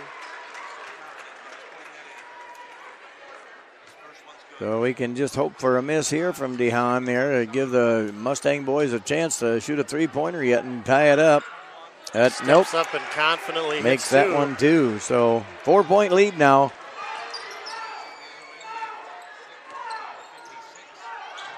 Malden with a 3. Hits. Yes, count it there. Timeout. The Mustangs, a 1-point ball game, 60 to 59. 18 seconds on the clock yet. We're not going away yet, We're folks. not done yet with this game. Goodness So- gracious, sakes alive. Boy, we could have another steal here on this inbound play, or a turnover would really set the score for George Little Rock Mustangs. This is a good one. This is what you're talking about, Siouxland Conference basketball. Yep. This is what it's all about. So the game reset. Right now, Mustangs have 17 fouls. If MOC commits a foul, the Mustangs will be in the 1-and-1 bonus. And 18 and a half seconds left. Only a 1-point difference in the score. MOC with the ball and a 1-point lead. Only one timeout left for MOC. There are no timeouts left for the Mustang. Nope. So that sets the stage for this final series of events known as the 18.5 seconds left in this ballgame. MOC will have Roman DeYoung to inbound. Peyton Malden guarding him. I don't know what's our best choice. Is to foul right away or... Ball tipped. Now we're going to have a foul. Holy cats. What do we got going on? Roman DeYoung hot under the collar. Yeah, his he own teammate picked him up. What is the call? Foul on Blake Johnson. Boy, that ball was on the floor and loose. Yep. I don't know how they called that. I don't know. Roman DeYoung sitting down. Yeah, he got... Blake sitting down. Mustangs have their rebounding squad in. Josiah Jansen with the chance to put free throws up. 16.3 on the clock.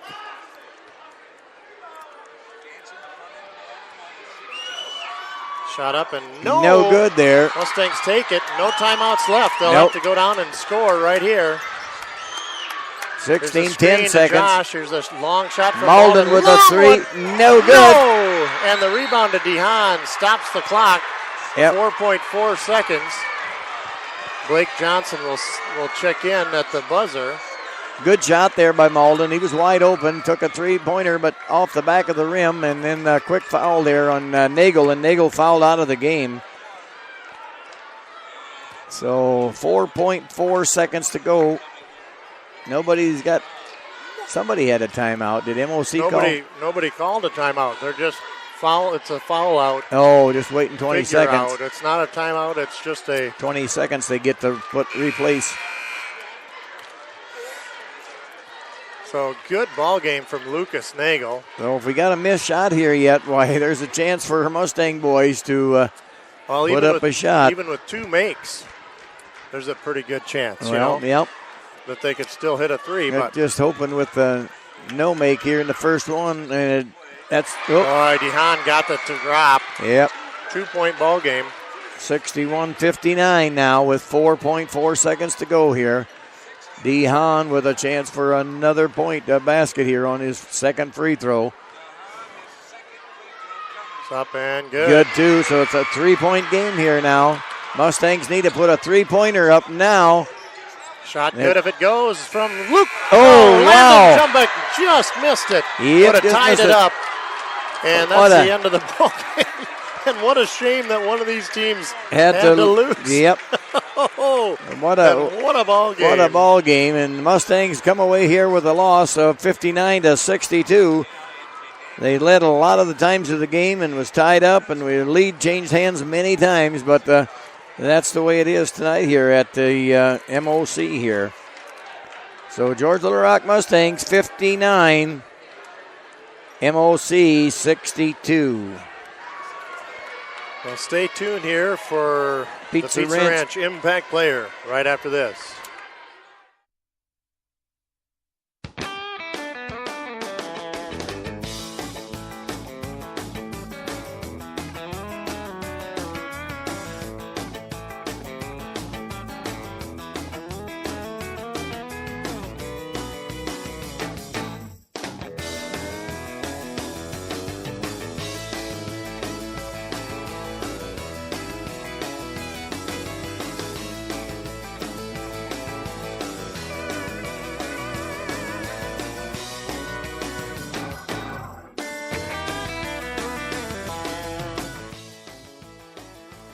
Well, and a great ball game here. Yes. 62-59. Tip our hat to the Dutchman on fending off the attack by the Mustangs here tonight in a 3-point victory. Our Pizza Ranch Impact Player of the game is going to be Josh Haken there. He wound up with 21 points there, and so we're going to give Josh Haken. He got a lot of good rebounds, put the ball back up, and 21 points. Josh Haken, our Pizza Ranch Impact Player of the game. Lucas Nagel wound up with 18 points. Peyton Malden had 4 made free throws. He was 100% from the free throw line. Blake Johnson with 7 points and Jaden Malden with 8 points. So we really only had 1, 2, 3, 4 guys that scored from the field, as Peyton Malden made his 4 points with free throws made. So, and where MOC had 1, 2, 3, 4, 5, 6, 7 guys scoring from the field goal range. And so, but our boys played a good, hard, tough game tonight. They was in the game all the way, ahead at times, and the lead changed, like we said, many, many, many times. And just at the end here, we just happened to lose it by a score of 59-62. So very entertaining ball game, and again, we tip our hat to the MOC Floyd Valley Dutch on a well-played ball game here on their home court. There'll be a rubber match out in George in here February. in February, and we'll see how that goes on GLR home court when these two teams face again. Yep, and so there's no games Tuesday night. Next game is Friday night at home at George Little Rock against Sibley Ocheyedan, doubleheader, varsity girls and boys. And then on Saturday they go to the Sioux Falls at the what do you call it? Sanford Pentagon. I think the Pentagon. Yep, center, and they'll be playing Willow Lake up there, girls and boys. That'll be fun for them. It's a great outing, and we wish them every success on that endeavor next Saturday. So I believe afternoon. I think both the games are in the afternoon. So I guess we'll be back on GLR Radio next Friday night at home in George Little Rock when they play Sibley O. Indeed. So stay tuned also during the next couple of school days. We'll be doing some Genius Week updates with Principal Rang and some of the students working on projects with Any Luck and If the Creek Don't Rise. So thanks for listening to GLR Radio Network. I'll give you the last word, John. Good night, everybody. Good night. Oh, wait, you say it. You got the last word. Good night, everybody.